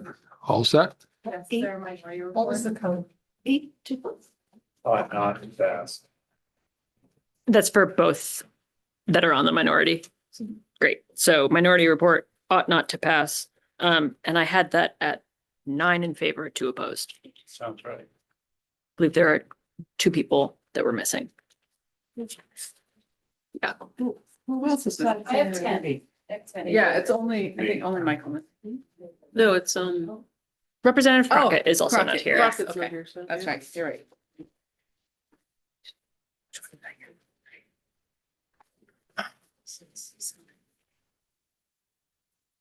Okay, thank you. So we will move on to LD 2020. I would entertain I'm sorry. He was here. I don't know where he went. Yeah, absolutely. Yeah, please. And it is important when we do vote that we make sure that we raise our hand high. It's difficult at times to see. I know from my perspective it is here, but it would be helpful to our clerks as well. So we are going to LD 2020. We good? I would entertain a motion. Representative Dodge. Thank you, Mr. Chair. Due to the fact that we feel we need to see a report and have some further questions to be answered, I move that we table LD 2020, please. Okay, motion's been made to table. Do I have a second? Second. Second, made and seconded. All those in favor of table, raise your hand.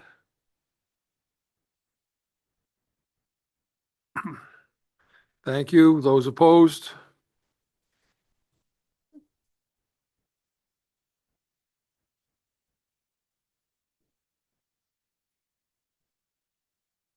Thank you. Same 2 people are missing. Yes, I believe that was Yeah, 7 in favor, 4 4. opposed. Let's move on to LD 2015. And I would entertain a motion. Representative Dodge. Thank you, Mr. Chair. I move LD 2015 ought to pass as amended, with the amendment being the addition of the language under existing resources, please. Thank you. Motion's been made. Do I have a second? Second. Second. Motion's been made and seconded. Any further discussion? Hearing none. All those in favor of LD 2015 ought to pass as amended, raise your hand.